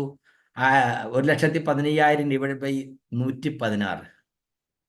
സിമ്പിളായിട്ട് പറഞ്ഞാൽ അന്ന് 100 കിലോ ഉയർത്തിയാൽ കിട്ടുന്നത് കിട്ടാൻ ഇന്ന് എന്ത് വേണം? 40 കിലോ ഉയർത്തിയാൽ മതി. യെസ്, നോക്കൂ, 2,875 വേണ്ട സ്ഥാനത്ത് 992 ചായപ്പൊടി. അന്നും 1/2 കിലോ ചായപ്പൊടിയിൽ എത്ര ചായ എടുക്കാവോ ഇന്നും അത്രയും ചായ എടുക്കാൻ പറ്റുള്ളൂ. 10 വർഷം കഴിഞ്ഞപ്പോൾ ചായയുടെ എണ്ണം കൂടിയിട്ടില്ലോ കുറഞ്ഞിട്ടില്ലോ ഉണ്ടോ എന്ന് പറഞ്ഞാൽ നമ്മുടെ കസ്റ്റമർ ബേസ് അന്ന് എത്ര ഉണ്ടായിരുന്നോ അതിൻ്റെ 40% കസ്റ്റമർ ബേസ് ഉണ്ടെങ്കിൽ ഇന്ന് നമുക്ക് ഒരു റോയൽറ്റി വരാം. അന്ന് ഞാൻ പറഞ്ഞു തുടങ്ങിയത് എവിടെയാ? ഹെൽത്ത് കാർഡ് ഇല്ല, ഗാമ ഒറിജിനോൾ ഇല്ല, ആട്ടയില്ല, തുളസി പെയിന്റ് ഇല്ല, ഹരിതസഞ്ജീവനി ഇല്ല, ന്യൂട്രിചാർജ് ഇല്ല, കീസോൾ ഇല്ല, ഗുഡോട്ടില്ല. പിന്നെ എന്ത് കുന്തം കണ്ടിട്ടാ താൻ എയർഫോഴ്സിലെ ജോലി വേണ്ടെന്ന് വെച്ചേ? ചോദിക്കില്ല ആളുകൾ? അത് തന്നെ എല്ലാവരും എന്നോട് ചോദിച്ചത്. അത് തന്നെയാണ് ചോദിച്ചത്. യെസ്, സത്യമാണ്. അതാണ് പറയുന്നത്, product is not the product, actual product is the opportunity. ആർസ്യം തരുന്ന അവസരം നമുക്ക് മനസ്സിലാക്കാൻ പറ്റണം. നിങ്ങൾ ആലോചിച്ച് നോക്കുക, ഏകദേശം അമിന മാഡം, ഏകദേശം 1 ലക്ഷത്തോളം ആളുകൾ എൻ്റെ ടീമിലുണ്ട്. 4 ലക്ഷത്തോളം ആളുകൾ ആർസിമിൽ ജോയിൻ ചെയ്തു. ജോയിൻ ചെയ്യാൻ പല കാരണങ്ങളാണ്. എന്തുകൊണ്ടാണ്? നമ്മളോടുള്ള ഇഷ്ടം, വിധേയത്വം, ഭയം, അധികാരം, ഇതുകൊണ്ടൊക്കെ ആളുകൾ ആർസിമിൽ ജോയിൻ ചെയ്യും. പിന്നെ എന്തെങ്കിലുമൊക്കെ പ്രൊഡക്റ്റ് ഉപയോഗിച്ച് കുറച്ച് ആരോഗ്യ പ്രശ്നങ്ങൾക്ക് പരിഹാരം ഉണ്ടാകുമ്പോൾ ആ പ്രൊഡക്റ്റിനോടുള്ള ആഭിമുഖ്യം കാരണം അത് തന്നെ വാങ്ങിച്ചുകൊണ്ടിരിക്കും. ഏതെങ്കിലും ഒരു പ്രൊഡക്റ്റ് ഉപയോഗിച്ച് ഇഷ്ടപ്പെട്ടു, അത് തന്നെ വാങ്ങിച്ചുകൊണ്ടിരിക്കും. അവർ പ്രൊഡക്റ്റ് മാത്രമേ കാണുന്നുള്ളൂ, പ്രൊഡക്റ്റിന് മുമ്പിലുള്ള അവസരം കാണുന്നില്ല. സോപ്പല്ല കാണേണ്ടത്, സോപ്പിൽ ഹോപ്പ് കാണാൻ കഴിയണം. അതാണ് സുജി സാർ പറഞ്ഞത്. 5 രൂപയുടെ സോപ്പിൽ നിങ്ങൾ എന്താണ് കാണുന്നത്? 5 രൂപയുടെ സോപ്പല്ല കാണേണ്ടത്, ഹോപ്പ് എന്ന് പറഞ്ഞാൽ നിങ്ങളുടെ വരും തലമുറ പൈസയ്ക്ക് വേണ്ടി പ്രയാസപ്പെടുന്നില്ല എന്നുള്ളൊരു വസ്തുത നമുക്ക് കാണാൻ കഴിയണം. കഴിഞ്ഞ ദിവസം നമ്മൾ കറൂറ്റിൽ ഒരു പ്രോഗ്രാം നടത്തിയപ്പോൾ എമ്രാൾ നന്ദൻ സാർ പറഞ്ഞു, പണ്ട് നമ്മളിവിടെ പ്രോഗ്രാം നടത്തുമ്പോൾ ഇവിടെ കാറിൽ വരുന്ന 3 പേരേ ഉണ്ടായിരുന്നുള്ളൂ. ഒന്ന് മൂർത്തി സാർ, ഒന്ന് ഞാനും, പിന്നെ ആരും ഒരാളുടെ പേരോട് പറഞ്ഞു, മനോഹർ മേനോൻ സാറാന്ന് തോന്നുന്നു. ബാക്കി എല്ലാവരും ഒന്നെങ്കിൽ 2 വീലറിൽ വരും, അല്ലെങ്കിൽ ബസ്സിൽ വന്നിട്ട് നടന്നൊക്കെയാണ് വരുന്നത്. പക്ഷേ ഇന്നൊരു പ്രോഗ്രാം നടത്തുമ്പോൾ ആളുകൾ ആദ്യം ചോദിക്കുന്നത്, സാറേ വണ്ടി പാർക്ക് ചെയ്യാൻ സ്ഥലമുണ്ടോ എന്നാണ്. എത്ര കാറാണ് ആർസ്യം ഫാമിലി വന്നിരിക്കുന്നത്, എത്ര കാറാണ്! ഏറ്റവും എടുത്തു പറയേണ്ട ഉദാഹരണങ്ങൾ ഇഷ്ടം പോലെയാണ്. നമ്മുടെ ARS ട്രേഡിംഗ് കമ്പനി സുജി സാറിൻ്റെ ഷോപ്പിൽ ഒരു സ്റ്റാഫായിട്ട് വന്ന ഷൈമ മാഡം ഇന്നലെ അവരുടെ കഥ പറഞ്ഞപ്പോൾ ഞാൻ പറഞ്ഞു, അടുത്തൊരു പ്രോഗ്രാമിൽ മാഡത്തിൻ്റെ കഥ ആയിരിക്കണം മുഴുവൻ നിങ്ങൾ കേൾക്കുന്നത്. 2500 രൂപ ശമ്പളത്തിൽ സുജി സാറിൻ്റെ ഷോപ്പിൽ സ്റ്റാഫായിട്ട് വന്ന് എല്ലാ ദിവസവും അഡ്വാൻസ് ആയിട്ട് പൈസ കടം വാങ്ങിച്ച് തീർന്നു പോയി, മാസാവസാനം ശമ്പളം കിട്ടാനില്ലാതെ കണക്ക് പുസ്തകത്തിൽ മൈനസ് വന്നുകൊണ്ടിരുന്ന ആള് ഇന്ന് അതേ ഷോപ്പിൽ ജോലിക്ക് വരുന്നത് സ്വന്തം വാങ്ങിച്ച കാറിലാണ്. അവരോടൊപ്പം ആ ടൗണിലെ വലിയ വലിയ സ്ഥാപനങ്ങളിൽ ജോലിക്ക് പോയിരുന്ന ആളുകൾക്ക് എത്ര ശമ്പളം വർദ്ധിച്ചിട്ടുണ്ടാവും? ഇന്ന് അവർ പറഞ്ഞത് 94,000 രൂപയാണ് ഷൈമ മാഡത്തിന് ഒരു മാസം കിട്ടിയ ഹയസ്റ്റ് ഇൻകം. നിങ്ങൾ എഴുതി വെക്കണം. ഒരു കടയിൽ ഒരു സ്റ്റാഫായിട്ട് 2,500 രൂപ സാലറിയിൽ തുടങ്ങിയ ആൾ ഇന്നും ആ കടയിൽ സ്റ്റാഫായിട്ട് തുടരുന്നു. പക്ഷേ ആർസിമിലൂടെ beginner, starter, eagle, runner, winner അങ്ങനെ തുടങ്ങി ഇന്ന് സ്റ്റാർപ്പുകൾ വരെ എത്തുമ്പോൾ ഒരു മാസം കിട്ടിയ ഹയസ്റ്റ് ഇൻകം 94,000 രൂപ. അപ്പോൾ നമ്മുടെ ടെക്നിക്കൽ അച്ചീവർ റഷീദ് സാർ പറഞ്ഞു, മാഡം നിങ്ങൾ മുഴുവൻ പറഞ്ഞില്ല. കാരണം എന്താ? നിങ്ങൾക്ക് കിട്ടിയ ആനുവൽ ബോണസിൻ്റെ കണക്കൂടെ പറയണ്ടായിരുന്നു. 1.25 ലക്ഷം രൂപ ആനുവൽ ബോണസായിട്ട് കിട്ടിയില്ലേ? യെസ്, അതും കേൾക്കണം. കഴിഞ്ഞ ദിവസം നാരായണേട്ടൻ പറഞ്ഞു, അദ്ദേഹത്തിൻ്റെ മകൻ 2015 ഇന്ത്യയിലെ ഏറ്റവും സമ്പത്തുള്ള ഒരു പൊതുമേഖലാ സ്ഥാപനത്തിൽ 30,000 രൂപ ശമ്പളത്തിൽ ജോലിക്കാരനായിട്ട് നല്ല അഭ്യസ്തവിദ്യനായ മകൻ ജോലിക്ക് ചേർന്നു. ഇന്ന് അവൻ്റെ ശമ്പളം 50,000. അന്ന് ഏകദേശം എനിക്ക് 10,000 ആയിരുന്നു കിട്ടിയിരുന്നെങ്കിൽ ഇന്ന് എനിക്ക് 1.25 ലക്ഷത്തോളം രൂപ മന്ത്ലി വരുമാനം കിട്ടുന്നു. അയാൾക്ക് കിട്ടിയ ബോണസ് വർഷത്തിലൊരിക്കലാണെങ്കിൽ എനിക്ക് മന്ത്ലി ബോണസ് എത്ര വരുന്നു, ആനുവൽ ബോണസ് എത്ര വരുന്നു? സുഹൃത്തുക്കളെ, നമ്മൾ കാണണം ആർസ്യം തരുന്ന അവസരം. ഇത് നമുക്ക് കണ്ടാൽ മനസ്സിലാകണമെന്ന് യാതൊരു നിർബന്ധവും ഇല്ല. പക്ഷെ നമ്മുടെ കൂടെ വന്ന കുറച്ച് ആളുകൾക്ക് കണ്ട് മനസ്സിലാക്കാൻ പറ്റിയാൽ മതി. നമ്മൾ പറഞ്ഞാൽ അവർക്ക് മനസ്സിലാവില്ല. നമ്മൾ പറയുന്നത് മാത്രമല്ല, ഒരുപക്ഷെ പലരും പറഞ്ഞവർക്ക് മനസ്സിലാവുന്നുണ്ടാവില്ല. എന്നാൽ ഈ വരാൻ പോകുന്ന വലിയ പ്രോഗ്രാമിൽ അവരെ കൊണ്ട് ഇരുത്തുമ്പോൾ അവർ വിചാരിക്കും, ദൈവമേ ഇത് നേരത്തെ അറിഞ്ഞില്ലല്ലോ. ആർസ്യം മനസ്സിലാക്കുന്ന എല്ലാവരുടെയും പശ്ചാത്താപം ഇതാണ്, ഇത് ഞങ്ങൾ നേരത്തെ അറിഞ്ഞില്ലല്ലോ. സാരമില്ല, ഇപ്പോഴെങ്കിലും അറിഞ്ഞല്ലോ. ഇനിയും അറിയാത്തവർ എത്ര പേരാ? 140 കോടി ആളുകളിൽ കഷ്ടിച്ച് 4 കോടി ആളുകൾ മാത്രമേ ഇതിനെക്കുറിച്ച് എന്തെങ്കിലും അറിഞ്ഞിട്ടുള്ളൂ. പക്ഷേ ഇതിന് നൂറ്റാണ്ടൊന്നും വേണ്ടി വരില്ല. അടുത്ത കുറച്ച് വർഷങ്ങൾ കൊണ്ട് ഇന്ത്യയിൽ എല്ലാവരും ആർസ്യം അറിയും. അതാണ് സൗരവ് ചന്ദ്ര സാറ് പറഞ്ഞത്. എന്താ പറഞ്ഞത്? 2025 പകുതി ആകുമ്പോഴേക്കും എന്താണ് ആർസ്യമെന്ന് നിങ്ങൾക്ക് പറയേണ്ടി വരില്ല. അതിനുവേണ്ടിയുള്ള തയ്യാറെടുപ്പാണ് ആർസ്യം ചെയ്തുകൊണ്ടിരിക്കുന്നത്. യെസ്, എന്താണ് ആർസ്യം എന്ന് പറയാനാണ് നമുക്ക് പ്രയാസം. ഇനി എന്താണ് ആർസ്യം എന്ന് പറയേണ്ടി വരില്ല. എങ്ങനെ ചെയ്യണം, എന്ത് കിട്ടും, അത് പറഞ്ഞു കൊടുക്കാൻ നമുക്ക് പറ്റണം. അത് ആളുകൾ ചോദിക്കും. നിങ്ങൾ ആലോചിച്ച് നോക്കിയാൽ, അഡ്ലക്സ് കേരളത്തിലെ ഏറ്റവും വലിയ ഓഡിറ്റോറിയങ്ങളൊന്നാണ്. ആ ഹൈവേയിൽ അങ്ങോട്ടും ഇങ്ങോട്ടും പോകുന്ന വണ്ടികൾ മുഴുവൻ കാണും. അവിടെ വലിയ ബോർഡ് വെച്ചിരിക്കുന്നു, RCM സോണൽ സെലിബ്രേഷൻ. അപ്പൊ RCMനെ കുറിച്ച് കേട്ട ആൾ പറയും, അയ്യോ 2005 ഞാൻ RCMന്റെ ഷോപ്പ് നടത്തിയിരുന്ന ആളാണ്, 2007 ഞാൻ മെമ്പർഷിപ്പ് എടുത്തതാണ്, ഞാനന്ന് അങ്ങനെയാണ് ഇങ്ങനെയാണ്. ഇപ്പോഴും RCM ഉണ്ടോ? ശരിക്കും പറഞ്ഞാൽ ആ പ്രോഗ്രാമിൽ വരാൻ പോകുന്ന ആളുകളെക്കാൾ കൂടുതൽ ആ ബോർഡ് കാണാൻ പോകുന്നത് അതിന് പോകുന്ന ആളുകളാണ്. അവർ ഒരു സംശയവുമില്ല, എപ്പോഴെങ്കിലും നിങ്ങൾ ആരോടെങ്കിലും ആർച്ചെന്ന് പറഞ്ഞിട്ടുണ്ടെങ്കിൽ ബാലകൃഷ്ണ സാറേ നിങ്ങൾ വിളിക്കും. അല്ല ബാലകൃഷ്ണ സാറേ, ഞാൻ കണ്ടു അങ്കമാലിയിൽ അഡ്ലക്സിൽ നിങ്ങളുടെ പ്രോഗ്രാം ഉണ്ടായിരുന്നല്ലേ. ഒറ്റ പ്രോഗ്രാം ഉണ്ട് കേരളത്തിൽ മുഴുവൻ RCM എസ്റ്റാബ്ലിഷ് ആവും. പ്രോഗ്രാം കാണാൻ പോകുന്നത് നമുക്ക് ചിലപ്പോൾ അത് കാണാൻ പറ്റില്ല ആ ബോർഡ്. കാരണം എന്നറിയോ, ഒന്നെങ്കിൽ നമ്മൾ ബസ്സിൽ പോകും, ബസ്സിനകത്ത് തല പുറത്തിടാൻ പറ്റുമോ? ആ വലിയ ഇതിനകത്തൂടെ നമ്മൾ അകത്തേക്ക് കയറി പോകും. പിന്നെ നമ്മുടെ കാറിലാണ് പോകുന്നെങ്കിലും നമുക്ക് കാണാൻ പറ്റില്ല, താഴത്തെ ഭാഗം മാത്രമേ കാണുള്ളൂ. അവിടെ വലിയ രീതിയിലുള്ള അലങ്കാരത്തോടു കൂടി ആയിരിക്കും അഡ്ലക്സിന്റെ ആ എൻട്രൻസ് ഹാളിൽ സോണൽ ഇവന്റിന്റെ പബ്ലിസിറ്റി ഉണ്ടാവും. ഇമാജിൻ ചെയ്യാൻ പറ്റണം. ഇനി അതിനകത്തേക്ക് പോയി കഴിഞ്ഞാലോ, അവിടുത്തെ പാർക്കിംഗ് ഏരിയ മുഴുവൻ കേരളത്തിലെ RCM ഫാമിലീസിന്റെ കാറ് കൊണ്ട് നിറഞ്ഞിരിക്കും. ഒന്ന് ആലോചിച്ച് നോക്കി, 10,000 പേര് വരുന്ന പ്രോഗ്രാമിൽ അവിടെ കാറുമായിട്ട് വരുന്ന ആളുകളുടെ കാറ് മുഴുവൻ പാർക്ക് ചെയ്തിരിക്കുന്നു. കേരളത്തിന്റെ വിവിധ ഭാഗങ്ങളിൽ എത്ര സ്ഥലത്തു നിന്നാണ് വണ്ടി ബുക്ക് ചെയ്തിരിക്കുന്നത്? കാസർഗോഡ് നിന്ന് ബുക്ക് ചെയ്തിരിക്കുന്നു, കണ്ണൂരിൽ നിന്ന് ബുക്ക് ചെയ്തിരിക്കുന്നു, പിന്നെ പാലക്കാട് നിന്ന് ബുക്ക് ചെയ്തിരിക്കുന്നു, തിരുവനന്തപുരത്ത് നിന്ന് ബുക്ക്, ഇഷ്ടം പോലെ ബസ്സുകളാണ് ബുക്ക് ചെയ്തിരിക്കുന്ന ആളുകൾ. ഇതെല്ലാം വന്ന് അവിടെ ആ ഗ്രൗണ്ട് മുഴുവൻ നടന്നിട്ടുണ്ടാവും. നമ്മള് ഹെലിക്കാൻ വെച്ച മോളിൽ നിന്ന് ഇങ്ങനെ പടം പിടിക്കും. എന്നിട്ട് നമ്മൾ യൂട്യൂബിലും വാട്സപ്പിലും ഒക്കെ ഇട്ട് പെട്ടപ്പിക്കും. മനസ്സിലായില്ലേ? ഇതാണ് നമ്മുടെ സൗത്ത് ഇന്ത്യയിൽ നടന്ന RCM പ്രോഗ്രാം. മണികണ്ഠൻ സാറേ, ഇങ്ങനൊന്നും കാര്യം നടക്കുകയല്ല. മനസ്സിലായില്ലേ? ഇത് കാണുമ്പോൾ ആലോചിക്കുക, അല്ല മണികണ്ഠൻ സാറേ, നിങ്ങളുടെ RCMന്റെ പരിപാടി അതിന്റെ വീഡിയോ ഞാൻ കണ്ടു. അതാ പറഞ്ഞത്, 2025 പകുതി ആകുമ്പോഴേക്കും എന്താണ് RCM എന്ന് നിങ്ങൾക്ക് പറഞ്ഞു കൊടുക്കേണ്ടി വരില്ല. കഴിഞ്ഞ പ്രാവശ്യം കോഴിക്കോട് ഇപ്പോൾ ULP നടന്നു. എന്താണ് ULP? അൺലോക്കിംഗ് ലിമിറ്റ്ലെസ് പോസിബിലിറ്റീസ് അല്ലേ? അതായത് അപാരമായ സാധ്യത തുറന്നു വിടുന്ന പരിപാടി. ഇത്തവണ ഒരെണ്ണം ഉണ്ടായിരുന്നുള്ളൂ. ഓരോ 3 മാസം കൂടുമ്പോഴും ULP നടക്കും. അടുത്തത് കുറഞ്ഞത് 4 എണ്ണം കേരളത്തിൽ നടത്താനാണ് ചോദിക്കുക. ആദ്യം നടത്തിയത് കോഴിക്കോടാണെങ്കിൽ അടുത്ത് കണ്ണൂരും തൃശ്ശൂരും കോട്ടയത്തും തിരുവനന്തപുരത്തും പ്ലാൻ ചെയ്തിട്ടുണ്ട്. വേറെ എവിടെയെങ്കിലും വേണോ? വേണമെങ്കിൽ പറയൂ, വേഗം പറയൂ. കാരണം കോർ ലീഡർ അല്ലേ, വിചാരിച്ചാൽ ചിലപ്പോൾ 1-2 പ്രോഗ്രാമുകളൊക്കെ നമുക്ക് സംഘടിപ്പിച്ചെടുക്കാം. നിങ്ങൾക്ക് ആഗ്രഹം ഉണ്ടാകണം. വെറുതെ ആഗ്രഹം വെച്ചാൽ മാത്രം പോരാ, തീവ്രമായ ആഗ്രഹം വേണം. തീവ്രമായി ആഗ്രഹിച്ചാൽ അതിന് അനുകൂലമായ സാഹചര്യം ആരുണ്ടാക്കും? പ്രകൃതി ഒരുക്കുമെന്നാണ് പറയണേ. ശരിയല്ലേ? ആ ULPക്ക് വേണ്ടെന്നറിയോ? ജൂലൈ, ഓഗസ്റ്റ്, സെപ്റ്റംബർ മാസങ്ങളിൽ 2000 PV എങ്കിലും സ്വന്തം മതിൽ ചെയ്യുക. അങ്ങനെ ചെയ്താൽ 3 മാസം കൂടെ ചേർത്ത് 6000 PV ആകുമ്പോൾ നിങ്ങൾക്ക് നിങ്ങളോടൊപ്പം ഒരു സുഹൃത്തിനെ കൂടെ കൊണ്ടുവരാം, ഒരു പ്രോസ്പെക്ട്.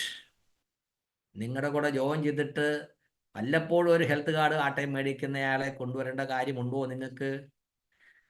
നിങ്ങളുടെ ടീമിൽ 2500 PVക്ക് മുകളിൽ ചെയ്യുന്നവരാണ്, അവൻ സ്വയമായിട്ട് വന്നോളും. പിന്നെ നിങ്ങൾ ആരെയാ ടെർമിനേറ്റ് ആയ അടിക്കാരനെ വിളിച്ചുകൊണ്ട് വരുമോ? അവരെ കൊണ്ടുവന്നിട്ട് കാര്യമുണ്ടോ? നിങ്ങൾക്കൊരു പുതിയ ആളെ കൊണ്ടുവരാം. നിങ്ങളുടെ PV 8000 ഉണ്ടെങ്കിൽ 3 മാസം കൂടി ചേർത്ത് 8000 ഉണ്ടെങ്കിൽ നിങ്ങൾക്ക് 2 പേരെ കൂടെ കൊണ്ടുവരാം. 10,000 PV ഉണ്ടെങ്കിൽ 3 പുതിയ ആളുകളെ കൊണ്ടുവരാം. ഒരു പൈസ പോലും കൊടുക്കണ്ട. ആ വലിയ പ്രോഗ്രാമിൽ വരുമ്പോൾ RCMന്റെ എന്താ പറയുക, ആ ബഹുമുഖമായ ആ എന്താ പറയുക വിശ്വരൂപം അവിടെ കാണിച്ചു കൊടുക്കും. കഴിഞ്ഞ ദിവസം കോഴിക്കോട് കണ്ട പോലെ. അപ്പോൾ ആളുകൾ ചോദിക്കും, അല്ല ഞാനിനി എന്താ ചെയ്യേണ്ടത്? അത് മാത്രം പറഞ്ഞു കൊടുത്താൽ മതി. എല്ലാ സെഗ്മെന്റിനെ പരിചയപ്പെടുത്തി, പ്രൊഡക്റ്റിനെ പരിചയപ്പെടുത്തി, ലീഡേഴ്സിനെ പരിചയപ്പെടുത്തി, RCMന്റെ അപാരമായ സാധ്യതയിലെ പുതിയ ആളുകളുടെ മുമ്പിൽ പരിചയപ്പെടുത്തും. ഞാൻ പറഞ്ഞു, ഇവിടെ ഇരിക്കുന്ന ആളുകളിൽ ഭൂരിപക്ഷം പേരും 5000 PV ഡയമണ്ട് ക്ലബ്ബോ അതിൽ കൂടുതൽ ചെയ്യുന്ന ആളുകളാണ്. അതുകൊണ്ടാണ് ഉഷാറാട്ടി 600 പേര് ഇപ്പം ഇതിനകത്ത് ഇരിക്കുന്നത് അല്ലേ? ഡയമണ്ട് ക്ലബ്ബ് ചെയ്യുന്നവരുന്ന ഹാൻഡ് റൈസ് ചെയ്തേ. മറ്റുള്ളവർക്ക് ബോധ്യപ്പെട്ടിട്ട് 5000 PV സ്വന്തം ഐഡിയിൽ 5000 PV എന്ന് പറഞ്ഞാൽ കൂടുതലൊന്നും വേണ്ട. വീട്ടിലേക്ക് ആവശ്യമുള്ള മുഴുവൻ ഉൽപ്പന്നങ്ങളും വാങ്ങി ഉപയോഗിക്കുന്ന ഒരു ശീലം മാത്രം മതി ഡയമണ്ട് ക്ലബ്ബ് ചെയ്യാൻ. അപ്പോൾ നടക്കാൻ പോകുന്ന ULPയിൽ ഓരോ ULPയിൽ ഒരാൾ വരുമ്പോൾ അവരുടെ കൂടെ 3 പേരുണ്ടാകും. ആലോചിച്ച് നോക്കി, 75% പുതിയ ആളുകളായിരിക്കും. 4 ULP ഷിനോജ് സാറെ നിങ്ങൾ ആവശ്യപ്പെട്ടാൽ നിങ്ങളുടെ ഏരിയയിൽ നിങ്ങളുടെ പഞ്ചായത്ത് ഉറം വരും. എന്ത് വേണം? കുറഞ്ഞത് 1000 പേരെങ്കിലും ഈ ടാർഗറ്റ് കംപ്ലീറ്റ് ചെയ്തവർ വേണം.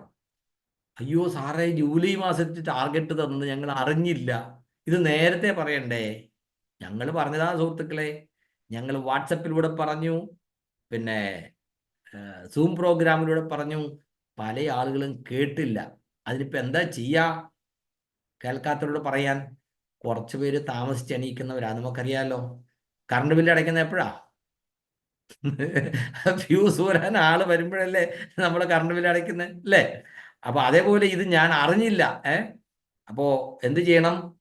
ജൂലൈ മാസത്തിൽ 2000 PV ഏതെങ്കിലും കാരണവശാൽ ചെയ്യാൻ പറ്റിയിട്ടില്ലെങ്കിൽ അവർക്കൊരവസരമുണ്ട്.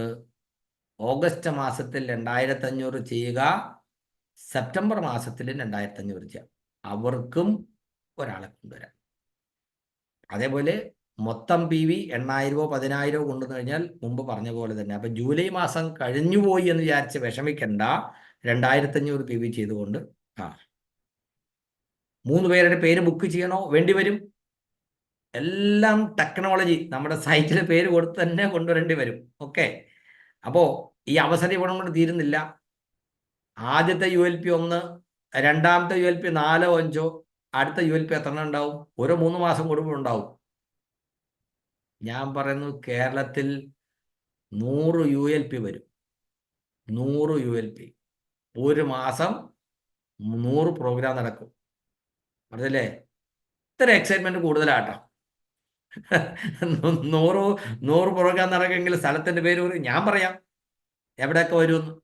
കാരണം കേരളത്തിൽ എവിടെയൊക്കെയാണ് ആർസിമിന്റെ വൈബ്രേഷൻ നടക്കുന്ന സ്ഥലം എനിക്കറിയാം. മനസ്സിലായില്ലേ? കുത്തിപ്പൊട്ടിച്ചാലും അനങ്ങാതിരിക്കുന്ന ആളുകളുള്ള സ്ഥലമുണ്ട്. പക്ഷേ ഒന്ന് കൈ മുകളിൽ കൂടെ കൊണ്ടുപോയാൽ മതി, ചാടി പിടിക്കുന്ന ആളുകളുണ്ട്. അത്രയും വൈബ്രേഷൻ ആളുകളുണ്ട്. 100 യെസ്, കടല് ചക്കരക്കല്ലിൽ വൈബ്രേഷൻ ഉണ്ട്. വരും. അപ്പോ 1000 പേര് ടാർഗറ്റ് ചെയ്യുന്നവരുണ്ടെങ്കിൽ അവിടെ ഒരു ULPക്കുള്ള സ്കോപ്പ് ഉണ്ട്. ആലോചിച്ച് നോക്കി എത്ര വേഗത്തിലായിരിക്കും ആർസിമിന്റെ വളർച്ച. ഇത് കാണാൻ പറ്റണം. ഡയമണ്ട് സുരേന്ദ്രൻ സാർ പറയും, ആർസിമിൽ നിന്ന് ഒരു മാസം കഴിഞ്ഞിട്ട് എൻ്റെ കമ്മീഷൻ എവിടെയാണെന്ന് ചോദിക്കുന്നവർക്ക് വേണ്ടിയുള്ളതല്ല RCM. 6 മാസം കഴിഞ്ഞ് കണക്കപ്പള്ളിയുടെ അടുത്ത് പോയി വരവ് ചെലവ് നോക്കിയിട്ട് നഷ്ടമാണെന്ന് പറയുന്നവർക്ക് വേണ്ടിയുള്ളതല്ല RCM. 10 വർഷം കഴിഞ്ഞ് എന്ത് നടക്കുമെന്ന് കാണാൻ കഴിയുന്നവർക്ക് വേണ്ടിയുള്ളതാണ് RCM.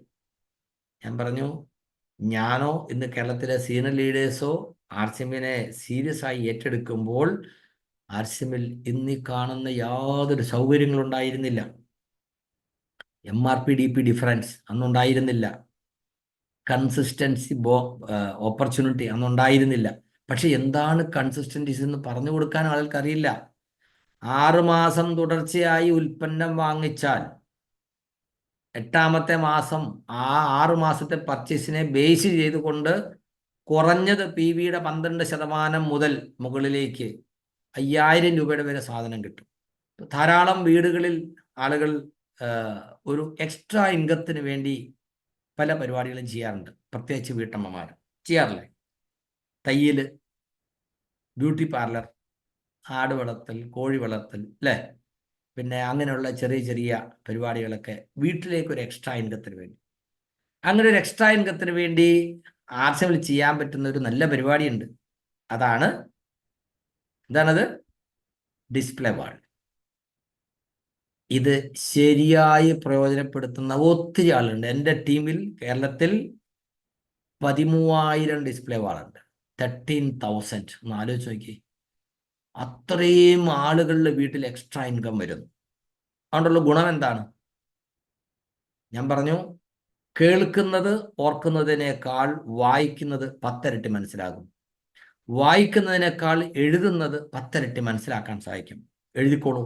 അതുകൊണ്ടാണ് ഞാൻ PPT വെക്കാത്തത്. ഇതൊക്കെ ഒരു PPTയിൽ വെച്ച് കാണിച്ചു തന്നാൽ പെട്ടെന്ന് കാണും. നമ്മൾ സ്ക്രീൻഷോട്ട് എടുക്കും. സ്ക്രീൻഷോട്ട് എടുത്ത് കുറച്ച് ദിവസം കഴിയുമ്പോൾ മൊബൈലിൽ ജാം ആകുമ്പോൾ എല്ലാം കൂടെ ഡിലീറ്റ് ചെയ്ത് കളയും, അല്ലേ വിജി സാറേ? അത്രയേ ഉള്ളൂ. അതുകൊണ്ട് ചെറിയ 1-2 പോയിന്റ്സ് ഉള്ളൂ, നിങ്ങൾ എഴുതി വെച്ചോളൂ. ഡിസ്പ്ലേ വാള തുടങ്ങിയാൽ ഒന്നാമത്തെ കാര്യം 100% പ്രൊഡക്റ്റീവ്സ്. ആർസിമിലുള്ള ഉൽപ്പന്നങ്ങൾ നമുക്ക് ആവശ്യമുള്ള ഉൽപ്പന്നങ്ങളാണ് നമ്മൾ വാങ്ങിച്ചു കൊണ്ടുവന്ന് വെക്കുന്നത്, അല്ലേ? അപ്പോൾ ഉപയോഗം 100% ഉപയോഗം സാധ്യമാകും. എന്ന് പറഞ്ഞാൽ ഒരു പ്രൊഡക്റ്റ് തീർന്നു പോയി തൽക്കാലം വേറെ വാങ്ങിക്കാം എന്ന് പറയുന്ന ഒരു സാഹചര്യം ഉണ്ടാവില്ല. നമുക്ക് ആവശ്യമുള്ള, നമുക്കിഷ്ടമുള്ള, വീട്ടുകാർക്ക് ആവശ്യമുള്ള, വീട്ടുകാർക്ക് ഇഷ്ടമുള്ള സാധനങ്ങളായിരിക്കും നമ്മൾ ഡിസ്പ്ലേ വാളിൽ സ്റ്റോക്ക് ചെയ്യുന്നത്. നിങ്ങൾ യൂട്യൂബിൽ സെർച്ച് ചെയ്യുക, നമ്മുടെ ഗിരീഷ് സാറിൻ്റെ ഡിസ്പ്ലേ വാളിൻ്റെ ഉദ്ഘാടനം ഞങ്ങൾ കുടുംബാംഗങ്ങളോടൊപ്പം ഗിരീഷ് സാറിൻ്റെ ടീമിലുള്ളവരെല്ലാവരും ചേർന്ന് വലിയൊരു ആഘോഷമായിട്ടാണ് ചെയ്തത്. അത് നമ്മൾ നമ്മുടെ സൂമിലൂടെ കാണിച്ച് കേരളം മുഴുവൻ കണ്ടു. എനിക്ക് തോന്നുന്നു ഡിസ്പ്ലേ വാൾ ഇനാഗുറേഷൻ്റെ വീഡിയോ അത്രയും കൂടുതൽ ആളുകൾ കണ്ടിട്ട് വേറെ ഉണ്ടാവില്ല. ഇന്നലെയും ഗിരീഷ് സാർ ഒരു ഡിസ്പ്ലേ വാൾ ഉദ്ഘാടനം ചെയ്തതിൻ്റെ വീഡിയോ ഞാൻ ഗ്രൂപ്പിൽ കണ്ടു. Star diamond Ravi O P Sharma കേരളത്തിൽ വന്നപ്പോൾ അദ്ദേഹം പറഞ്ഞതാണ്, ഞാനൊരു സെമിനാറിന് പോവുകയാണെങ്കിൽ ഞാൻ അവരോട് ആവശ്യപ്പെടുന്നത് 2 ഡിസ്പ്ലേ വാളിൻ്റെ എങ്കിലും ഉദ്ഘാടനം നിങ്ങൾ അറേഞ്ച് ചെയ്താൽ ഞാൻ അവിടെ വരാം. സെമിനാർ നടത്തി കഴിഞ്ഞ് നേരെ നമ്മളെല്ലാവരും കൂടെ ഡിസ്പ്ലേ വാൾ ഇനാഗുറേഷന് പോകണം. അങ്ങനെ ഡിസ്പ്ലേ വാൾ സാർവത്രികമാകണം. സുഹൃത്തുക്കളെ, ഒരു റിസ്ക്കും ഇല്ലാതെ കുടുംബാംഗങ്ങൾ എല്ലാവരുടെയും സഹകരണത്തോടു കൂടി വീട്ടിലേക്ക് ഒരു എക്സ്ട്രാ ഇൻകം കൊണ്ടുവരാനുള്ള ഒരു അടിപൊളി ഓപ്പർച്യൂണിറ്റിയാണ് ഈ ഡിസ്പ്ലേ വാൾ. 100% ഉൽപ്പന്നങ്ങൾ ഉപയോഗം നടക്കുന്നു. ഈസി ആയിട്ട് ജോയിനിങ് നടക്കും. നമ്മളൊരാളോട് ആർസിഎമ്മിനെ കുറിച്ച് പറയുമ്പോൾ ഞാൻ പറഞ്ഞു, ഞാൻ ആർസിഎമ്മിൽ സജീവമാകുന്ന സമയത്ത് ബാംഗ്ലൂരിൽ നിന്ന് പ്രൊഡക്റ്റ് കൊണ്ടുവന്ന് ഇവിടെ ആരെങ്കിലും കാണിക്കാൻ പോയാൽ ഒരു കൊച്ചു ബാഗിനകത്ത് എന്തെങ്കിലും സാധനം കൊണ്ടുപോകാൻ പറ്റും. പക്ഷേ നമ്മുടെ വീട്ടിലേക്ക് നമ്മുടെ സുഹൃത്തിനെ വിളിച്ചു വരുത്തി ഒരു ഗുഡ്സിപ്പ് എടുത്ത് കൊടുത്ത് നമ്മുടെ ഫൈബർ റിച്ച് ബിസ്ക്കറ്റും കൊടുത്തിട്ട് ഈ സാധനങ്ങളൊക്കെ എടുത്ത് മേശപ്പുറത്തേക്ക് വെച്ച് ഡിസ്പ്ലേ വാൾ കാണിച്ചു കൊടുത്തതിൻ്റെ വില വ്യത്യാസം 10 പ്രൊഡക്റ്റിന് ഗുണമേന്മയും പറഞ്ഞാൽ അപ്പം തന്നെ അവർ പറയും ഓക്കെ റെഡി. സാധനം എടുത്ത് കൊടുത്ത് അവരുടെ ഡോക്യുമെന്റ് വാങ്ങിച്ച് അപ്പം തന്നെ രജിസ്റ്റർ ചെയ്ത് അങ്ങ് വിട്ടേക്കുക. ഇൻസ്റ്റന്റ് ജോയിനിങ്, ഇൻസ്റ്റന്റ് ബില്ലിംഗ്, ഇതിന് ഡിസ്പ്ലേ വാൾ സഹായിക്കും. ഡിസ്പ്ലേ വാൾ ഉള്ളവരൊന്ന് കൈപൊക്കിക്ക് എത്ര പേരുണ്ടെന്ന്. ആൻഡ്രോയിഡ് CU ഡിസ്പ്ലേ വാൾ സ്വന്തമായിട്ടുള്ള ആളുകൾ എത്ര പേർക്ക് ഡിസ്പ്ലേ വാൾ ഉണ്ടോ നോക്കണം. ഞാൻ പറഞ്ഞില്ലേ, ഇത് ഹെൽത്ത് കാർഡ് കഴിക്കുന്ന കാര്യം പറഞ്ഞവരാണ്. ഡിസ്പ്ലേ വാൾ ഒത്തിരി ആളുകൾക്കുണ്ട്. നോക്കട്ടെ എത്ര പേര് കൈ പൊക്കുന്നുണ്ടെന്ന്. 1 2 3 4 25 50 എണ്ണാൻ പറ്റുന്നില്ലല്ലോ. പക്ഷേ കൈ പൊക്കിയവരെക്കാൾ കൂടുതൽ കൈ പൊക്കാത്തവരാണ് അല്ലേ? വണ്ടി ഓടിക്കാൻ ലൈസൻസ് എടുത്തിട്ട് ലൈസൻസും പോക്കറ്റ് എടുത്ത് നടക്കുന്ന ആളുകൾ ഇഷ്ടം പോലെ ഉണ്ട്. ശരിയല്ലേ? 1990 ഞാൻ കാർ ഓടിക്കാനുള്ള ലൈസൻസ് എടുത്തു. പക്ഷെ ഞാൻ കാർ ഓടിച്ച് തുടങ്ങുന്നത് 2007 2009 ഞാൻ ശരിക്കും കാർ ഓടിച്ചത്. അതിന് മുമ്പ് ഒന്നും കുറച്ചൊക്കെ ഓടിച്ചിട്ടുണ്ടെങ്കിലും നമ്മുടെ ഹേമന്ത് സാറാണ് എന്നെ മുന്തിത്തള്ളി കാർ ഓടിക്കാൻ പ്രേരിപ്പിച്ചത്. അപ്പോൾ ഞാൻ പറയുന്നത്, ഡിസ്പ്ലേ വാൾ എടുത്തു വെച്ചതുകൊണ്ട് മാത്രം കാര്യമില്ല. അത് ശരിക്കും അതിൻ്റെ ഡിസൈൻ അനുസരിച്ചുള്ള റിസൾട്ട് കിട്ടണമെങ്കിൽ ഇങ്ങനെ ചില കാര്യങ്ങൾ ചെയ്യണം. പ്രോസ്പെക്ട്സിനെ വീട്ടിൽ കൊണ്ടുവന്ന് കാണിച്ചു കൊടുത്ത് അവരൊക്കെ ഇൻസ്റ്റന്റ് ജോയിനിങ് കൊടുക്കണം. അതുപോലെ വേറൊരു കാര്യം എന്താണ്, ടാർഗറ്റ് ലോക്കിംഗ് ഈസി. മന്തിൻ്റെ ആകുമ്പോൾ ടീമിലുള്ള ഓരോരുത്തരും ഏത് ലെവലിലേക്ക് എത്തണമെന്ന് എനിക്ക് നോക്കി ആവശ്യമുണ്ടെങ്കിൽ ചില സപ്പോർട്ടുകളും സഹായങ്ങളും ഒക്കെ ചെയ്ത് എല്ലാവരെയും കറക്റ്റ് പൊസിഷനിൽ എത്തിക്കാൻ പറ്റും. അങ്ങനെ ഒരു സൗകര്യം ഇന്നുണ്ട്, പണ്ടതുണ്ടായിരുന്നില്ല. ഞാൻ ആർസിഎമ്മിൽ സീരിയസ് ആയതിനു ശേഷം രാത്രി ബിസിനസ് ക്ലോസ് ചെയ്യാതെ ഉറങ്ങിയിട്ടേയില്ല. അത് റെക്കോർഡാണ്. അതുപോലെ ഇഷ്ടംപോലെ ആളുകളുണ്ട്, ഞാൻ മാത്രമല്ല, ഇഷ്ടംപോലെ ലീഡർമാരുണ്ട്. അവനവൻ്റെ ടാർഗറ്റ് കംപ്ലീറ്റ് ചെയ്തിട്ട് നേരത്തെ കിടന്ന് ഉറങ്ങുന്ന ആളുകളുണ്ട്. എൻ്റെ ലെവൽ കഴിഞ്ഞു, ഇനിയിപ്പോൾ നോക്കിയിട്ട് കാര്യമില്ല, 10 മണിയായപ്പോൾ എൻ്റെ ലെവലെത്തി, ടിങ്, അവർ കിടന്നുറങ്ങി. പക്ഷെ അങ്ങനെയല്ല, ഒരു പുതിയ ബിഗിനറെ എങ്കിലും ക്രിയേറ്റ് ചെയ്യണം, ഒരാളെ എങ്കിലും അടുത്തൊരു ലെവലിലേക്ക് എത്തിക്കണമെന്ന് വിചാരിച്ച് ഉറങ്ങാതെ ഇരിക്കുന്ന സീനിയർ ലീഡേഴ്സ്, റൂബിമാരും സ്റ്റാർ റൂബിയും ഒക്കെ ഉള്ളതാണ് നമ്മുടെ ടീമിൻ്റെ സ്ട്രെങ്ത്. അപ്പോൾ ഈ ഡിസ്പ്ലേ വാള് നമുക്ക് എങ്ങനെ ഗുണം ചെയ്യും? ഞാൻ പല രാത്രികളിലും പിക്കപ്പ് സെന്ററിൽ കിടന്നുറങ്ങിയിട്ടുണ്ട്. 2011 ഒരു ബിസിനസ് ക്ലോസിംഗ് ഡേയിൽ ഇതുപോലെ ഞാനൊരു ഔട്ട്ലെറ്റിൽ കിടന്നുറങ്ങാണ്. ഉറങ്ങല്ല, ഔട്ട്ലെറ്റിലാണ്. കാരണം അന്ന് അവിടെ കിടന്നുറങ്ങാൻ പറ്റില്ല, രാത്രി പോകാൻ വഴിയില്ല, കുറേ ദൂരെയാണ്. അപ്പോഴാണ് ഗോകുമാർ സാറിൻ്റെ ഒരു കോള് വരുന്നത്.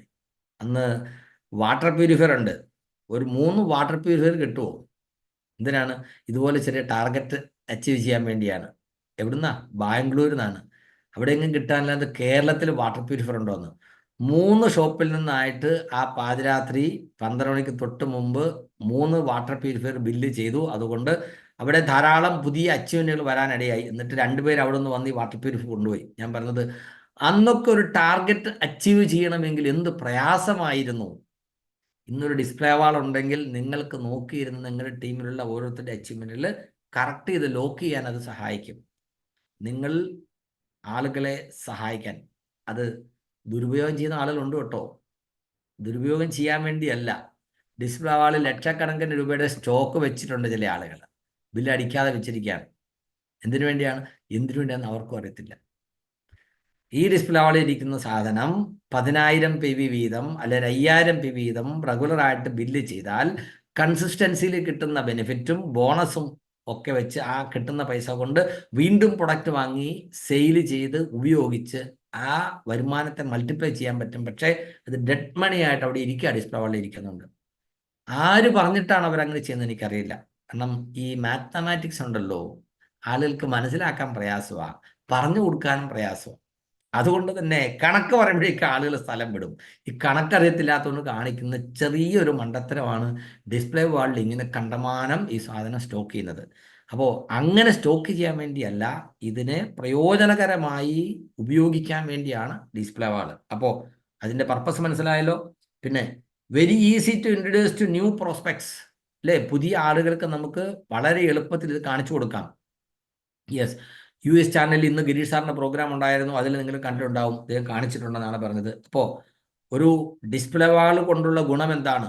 ഒന്ന്, 100% ഉൽപ്പന്നങ്ങൾ ഉപയോഗിക്കാൻ സഹായിക്കും. രണ്ട്, easy joining without going to any outlet, അല്ലേ? ഒരു PUCയിലോ വണ്ടർവള്ളി ക്വിക്കിലോ കൊണ്ടുപോകാതെ വീട്ടിൽ തന്നെ വെച്ച് ആളുകൾക്ക് കാര്യം പറഞ്ഞു കൊടുത്ത് ചെയ്യാൻ പറ്റും.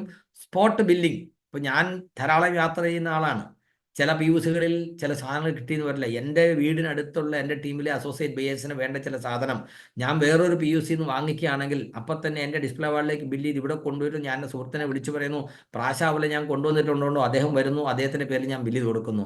ടുട്ട് ചാർജ് ബയോജ് കിട്ടാനില്ല, ഞാൻ വേറൊരു സ്ഥലത്ത് പോകുന്നു, ബയോജ് വാങ്ങിച്ചുകൊണ്ട് വരുന്നു, ഇവിടെ വന്നിട്ട് ഞാൻ അദ്ദേഹത്തെ വിളിച്ചു പറയുന്നു. വെച്ചാൽ ബില്ല് ചെയ്ത് പ്രോപ്പറായിട്ട് ആളുകൾക്ക്, ടീമിലുള്ളവർക്ക് തന്നെ സാധനം കൊടുക്കാൻ നമ്മളെ സഹായിക്കും. നമ്മുടെ ബിസിനസ് കൂടുതൽ മെച്ചപ്പെട്ട രീതിയിൽ നടക്കാൻ സഹായിക്കും. ഈ സൗകര്യം നമ്മൾ ടീമിലുള്ളവർക്ക് കൊണ്ട് പറഞ്ഞു കൊടുക്കണം. ഞാൻ മാത്രം ഉപയോഗിച്ചാൽ പോരാ. പിന്നെ ഓപ്പൺ സെയിൽ, ഇന്ന് രാവിലെ എൻ്റെ വീട്ടിൽ വന്ന് ഒരു ആൻറ്റി ഹെയർ ഫാൾ ഷാമ്പുവും ഒരു ഫേസ് വാഷും വാങ്ങിച്ചുകൊണ്ട് MRP കൊടുക്കുന്നത്, നോ ഡിസ്കൗണ്ട്. ഓക്കെ, സഫയറിന് ഇതിൻ്റെയൊക്കെ ആവശ്യമുണ്ടോ? Yes, B disciplined. Okay, system follow ചെയ്യുക, അതായിരിക്കണം നമ്മൾ ചെയ്യുന്ന കാര്യം. ഓക്കെ, അപ്പോൾ ടാർഗറ്റ് ലോക്ക് ഞാൻ പറഞ്ഞു, മന്ത് എൻഡിൽ ടാർഗറ്റ് ഓരോരുത്തർക്കും അച്ചീവ് ചെയ്തതിന് അവരെ സഹായിക്കാൻ നമുക്ക് ഇത് സഹായിക്കും. അങ്ങനെ ഡിസ്പ്ലേ ആൾ വളരെ ഫലപ്രദമായിട്ട് നമുക്ക് ഉപയോഗിക്കാൻ കഴിയും. ഇനി ആർക്കൊക്കെ ഇത് ഉപയോഗിക്കാം, ആർക്കൊക്കെയാണ് ഇത് പറ്റുക? സാധാരണ വീട്ടമ്മമാർ. നമ്മുടെ നാട്ടിലെ ഒരു 10-40 വയസ്സിൽ താഴെയുള്ള ഭൂരിപക്ഷം വീട്ടമ്മമാരും ഒരു ഗ്രാജുവേഷനൊക്കെ കഴിഞ്ഞ ആളുകളായിരിക്കും. പഠിക്കുന്ന സമയത്ത് സ്വന്തമായിട്ടൊരു വരുമാനം വേണമെന്നൊക്കെ ആഗ്രഹിച്ചു. പക്ഷെ കല്യാണമൊക്കെ കഴിച്ച് ഒരു കുടുംബിനിയായി മക്കളുമൊക്കെ ആയി തിരക്കൊക്കെ ആയപ്പോൾ ഇനി ജോലിക്കൊന്നും പോകാൻ പറ്റില്ല. കാരണം ജോലിക്ക് പോയാൽ അവിടുത്തെ പ്രഷർ, ആവശ്യത്തിനുള്ള ശമ്പളം കിട്ടില്ല, നല്ല വർക്ക് ചെയ്യാൻ അറ്റ്മോസ്ഫിയർ ഇല്ല. അതുകൊണ്ട് ഇനി ഇതൊന്നും വേണ്ട, പുലിവാല എന്ന് പറഞ്ഞ് ജോലി വേണ്ടെന്ന് വെച്ച് വീട്ടിലിരിക്കുന്ന, എന്നാൽ ആഗ്രഹം ഒത്തിരി ഉണ്ടായിരുന്നു, എന്തെങ്കിലും ചെയ്യണമെന്ന് വലിയ ത്വരയുള്ളവരാണ്. ഈ ഓപ്പർച്യൂണിറ്റി അവരൊന്ന് കാണിച്ചു കൊടുക്കൂ. നമ്മുടെ ഡിസ്പ്ലേയിൽ വെച്ചിരിക്കുന്ന സാധനം അയൽവക്കത്തുള്ള ആളുകൾ കുറേശ്ശെ വാങ്ങിച്ചുപയോഗിച്ചാൽ ഒരു വീട്ടിൽ നിന്ന് 10, 50, 100 വീട്ടുകളിലേക്ക് വേണ്ട സാധനം ഈസി ആയിട്ട് കൊടുക്കാം. ഇന്ന് ഓൺലൈൻ ഓർഡറിലൂടെയും ഹോം ഡെലിവറിയിലൂടെയും പ്രൊഡക്റ്റ് വീട്ടിലെത്തുന്നു. ഒരു റിസ്ക്കും ഇല്ല, എവിടെ പോകേണ്ട കാര്യമില്ല. പൈസ ഓൺലൈൻ ട്രാൻസ്ഫർ ചെയ്യുന്നു, ഓർഡർ കൊടുക്കുന്നു, സാധനം വീട്ടിൽ വരുന്നു, ആവശ്യക്കാർക്ക് സാധനം കൊടുക്കുന്നു. അങ്ങനെ വാങ്ങിക്കുന്ന ആളുകളിൽ നിന്ന് ബിസിനസ്സിൽ താല്പര്യമുള്ള ആളുകളെ പതുക്കെ പറഞ്ഞ് യോജിപ്പിക്കുന്നു. എന്ത് ഈസിയാണെന്നറിയോ? ഓ, ഞാനൊക്കെ ചെയ്ത സമയത്ത് എന്തായിരുന്നു സ്ഥിതി. ബാംഗ്ലൂരിൽ നിന്ന് ഒരു ബാഗിനകത്ത് സാധനം വാങ്ങിച്ച് ഒരു ചെറിയ ബാഗും കൊണ്ട് കേരളത്തിൽ വന്ന് 2 ദിവസം ഇവിടെ കറങ്ങി നടന്ന് ആളുകളെ സോപ്പ് കാണിച്ച് മണപ്പിച്ച് തിരിച്ചു കൊണ്ടുപോവുക ചെയ്തോണ്ടിരുന്നത്. എന്നിട്ട് എനിക്ക് സമയമാകാൻ പറ്റുമെങ്കിൽ, ഇന്ന് ഇത്രയും സൗകര്യം ഉണ്ടായിട്ട് നമുക്കൊന്നും നേടാൻ പറ്റുന്നില്ലെങ്കിൽ ചക്ക ഒരു അടി കൊടുക്കുക, അത്ര തന്നെ. ആർക്ക്? അല്ലാതെ വേറെ ഒരു വഴിയില്ല. ഇത്രയും വലിയ ഓപ്പർച്യൂണിറ്റി കിട്ടിയിട്ട് നമ്മൾ അത് പ്രയോജനപ്പെടുത്താതെ ഈ അവസരം കളയുകയാണെങ്കിൽ, ഓക്കെ, പറയാനാണെങ്കിൽ ഒത്തിരിയുണ്ട്. ആർസ്യം ഒരു മഹാസാഗരമാണ്, എത്ര എടുത്താലും തീരില്ല, ആരെടുത്താലും തീരില്ല. പക്ഷേ ആ കടലിൽ നിന്ന് ചിലർ കപ്പ് കൊണ്ട് കോരി എടുത്ത് തൃപ്തരാകും, അല്ലേ? നിങ്ങൾ നോക്കൂ, നിങ്ങളുടെ ടീമിൽ പർച്ചേസ് ചെയ്യുന്ന ഗ്രൂപ്പ് എടുത്ത് നോക്കൂ. പർച്ചേസ് ചെയ്യുന്ന ആളുകളിൽ 15-20% ആളുകൾ 100 BVയിൽ താഴെ പർച്ചേസ് ചെയ്യുന്നവരാ. എന്തൊരു ഗതികേട്! ആ വാക്ക് ഇവിടെ പറയാൻ പാടുമെന്ന് എനിക്കറിയത്തില്ല. 100 BVയിൽ താഴെ സയ്യിദ് മുഹമ്മദ് സാറേ, 100 ബിബിയിൽ താഴെ വാങ്ങിക്കുന്ന ആളുകളുണ്ട്. അവരെന്തിനാ ആർസ് സാധനം വാങ്ങിക്കുന്നത്? ഒരു 100 ബിബിക്ക് മുകളിലാണെങ്കിൽ 6 മാസം വാങ്ങിച്ചാൽ കൺസിസ്റ്റൻസിന് ബെനിഫിറ്റ് അവർക്ക് കിട്ടുന്നതാണ്. പക്ഷെ അവർ അതുപോലും അറിയുന്നില്ല. കാരണം എന്താ? മീറ്റിങ്ങിന് വിളിച്ചാൽ വരത്തില്ല, ലീഡേഴ്സ് വിളിച്ച ഫോൺ എടുക്കത്തില്ല, PUC വിസിറ്റ് ചെയ്യത്തില്ല. എന്ത് ചെയ്യണം? ഇവരെയൊക്കെ ഒന്ന് കാര്യങ്ങൾ പറഞ്ഞ് ബോധ്യപ്പെടുത്തണം. അതുകൊണ്ടാണ് ഇതുപോലുള്ള പ്രോഗ്രാമുകളിൽ നമ്മൾ പങ്കെടുക്കണം, നമ്മുടെ ടീമിലുള്ളവരെ പങ്കെടുപ്പിക്കണം എന്ന് പറയുന്നത്. Number of people attending big events will determine your success. നിങ്ങൾക്ക് പരിചയമുള്ള നിങ്ങളുടെ ടീമിലെ മുഴുവൻ ആളുകളെയും വിളിച്ച് പറഞ്ഞ് എലിജിബിലിറ്റി ഉള്ള 100% ആളുകളും അതിൻ്റെ രജിസ്ട്രേഷൻ പൂർത്തിയാക്കുമെന്ന് ഉറപ്പുവരുത്തുക. രജിസ്ട്രേഷൻ എന്താ ചെയ്യേണ്ടത്? എവിടെയാ രജിസ്ട്രേഷൻ ഉള്ളത്? നമ്മുടെ ആർസിഎമ്മിൻ്റെ വെബ്സൈറ്റ് ഓപ്പൺ ചെയ്ത് നമ്പറും പാസ്വേഡും അടിച്ച് അതിലൂടെ മാത്രമേ നമുക്ക് രജിസ്റ്റർ ചെയ്യാൻ പറ്റുള്ളൂ. അല്ലാതെ അതിൻ്റെ രജിസ്ട്രേഷൻ വേറൊരു ലിങ്കും ഇല്ല. അപ്പോൾ ഇതൊക്കെ ഉപയോഗിക്കാൻ പറ്റാതെ അറിയത്തില്ലാത്ത കുറേ ആളുകൾ നമ്മുടെ ടീമിലുണ്ടാകും. കാരണം എല്ലാവരും ടെക് സേവി അല്ല, എന്ന് പറഞ്ഞാൽ ടെക്നോളജി കണ്ടമാനം അറിയാവുന്ന ആളുകളല്ല, അല്ലേ? വളരെ സാധാരണക്കാരായ ആളുകളുണ്ട്, ഇന്നും പഴയ ഫോൺ ഉപയോഗിക്കുന്നവരുണ്ട്. പക്ഷെ വാട്സപ്പ്, യൂട്യൂബ് ഒക്കെ കാണാനൊക്കെ ആൾ പഠിച്ചിട്ടുണ്ട്. അത്രയ്ക്ക് എഫർട്ട് ഇവിടെ വേണ്ടു. പക്ഷെ അത് കാണുന്നത് ആസ്വാദനത്തിന് വേണ്ടിയാണ്.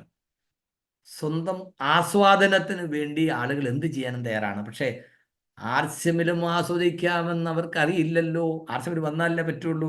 20 വർഷം എയർഫോഴ്സിലുണ്ടായിട്ട് ഒരു കൊമേഴ്ഷ്യൽ ഫ്ലൈറ്റ് കയറാൻ എനിക്ക് പറ്റിയിട്ടില്ല. പക്ഷേ ആർസിഎമ്മിൽ വന്നതിന് ശേഷം ഞാനും എൻ്റെ വൈഫും എത്ര പ്രാവശ്യം ഫ്ലൈറ്റിൽ പോയി എന്ന് ഒരു കണക്കില്ല. ഫോറിനിൽ തായ്ലൻഡിൽ പോയി, സിംഗപ്പൂർ പോയി, പിന്നെ എവിടെയാ എനിക്ക് പെട്ടെന്ന് പറയാനും കൂടെ കിട്ടുന്നില്ല, വിയറ്റ്നാമിൽ പോയി. ഇതൊക്കെ ആർസിഎം തന്ന സൗകര്യങ്ങളാണ്. ഇനിയും പോകാൻ പോവാണ്, ഇഷ്ടം പോലെ സ്ഥലങ്ങൾ. പോകണ്ടേ? റെഡിയാണോ? ആരൊക്കെയുണ്ട് ഫോറിനിൽ പോകാൻ? ആർസിഎമ്മിലൂടെ ഫോറിനിൽ പോകാൻ തയ്യാറുള്ളവർ? നിർമ്മൽ ടീച്ചർ കൈവക്കുന്നു, ഞാൻ വരുന്നുണ്ട്. യെസ്, വരണം, നമുക്ക് പോണം. Team together everybody achieves more. എനിക്ക് ഒറ്റയ്ക്ക് സഫയറാകാൻ പറ്റുമോ? പറ്റില്ല. എനിക്ക് ഒറ്റയ്ക്ക് സ്റ്റാർ സഫയറാകാൻ പറ്റുമോ? പറ്റില്ല. എൻ്റെ കൂടെ ലക്ഷ്യബോധമുള്ള കൺസിസ്റ്റൻ്റ് ആയിട്ട് വർക്ക് ചെയ്യാൻ തയ്യാറുള്ള ആളുകളെ അവരുടെ സ്വപ്നങ്ങളിൽ ഏറ്റവും വേഗത്തിൽ സാക്ഷാത്കരിക്കാൻ സഹായിച്ചുകൊണ്ട് മാത്രമേ എനിക്ക് എന്തെങ്കിലും നേടാൻ പറ്റുള്ളൂ. അത് ആർക്കും അങ്ങനെയാണ്. There is no other short cut. There is no short cut to success. Okay. അപ്പോൾ ആർസിഎമ്മിൽ അല്പം സ്പീഡ് കൂട്ടി നമുക്ക് ചെയ്യാൻ പറ്റണം. സക്സസ് ലവ് സ്പീഡ് എന്നാണ്.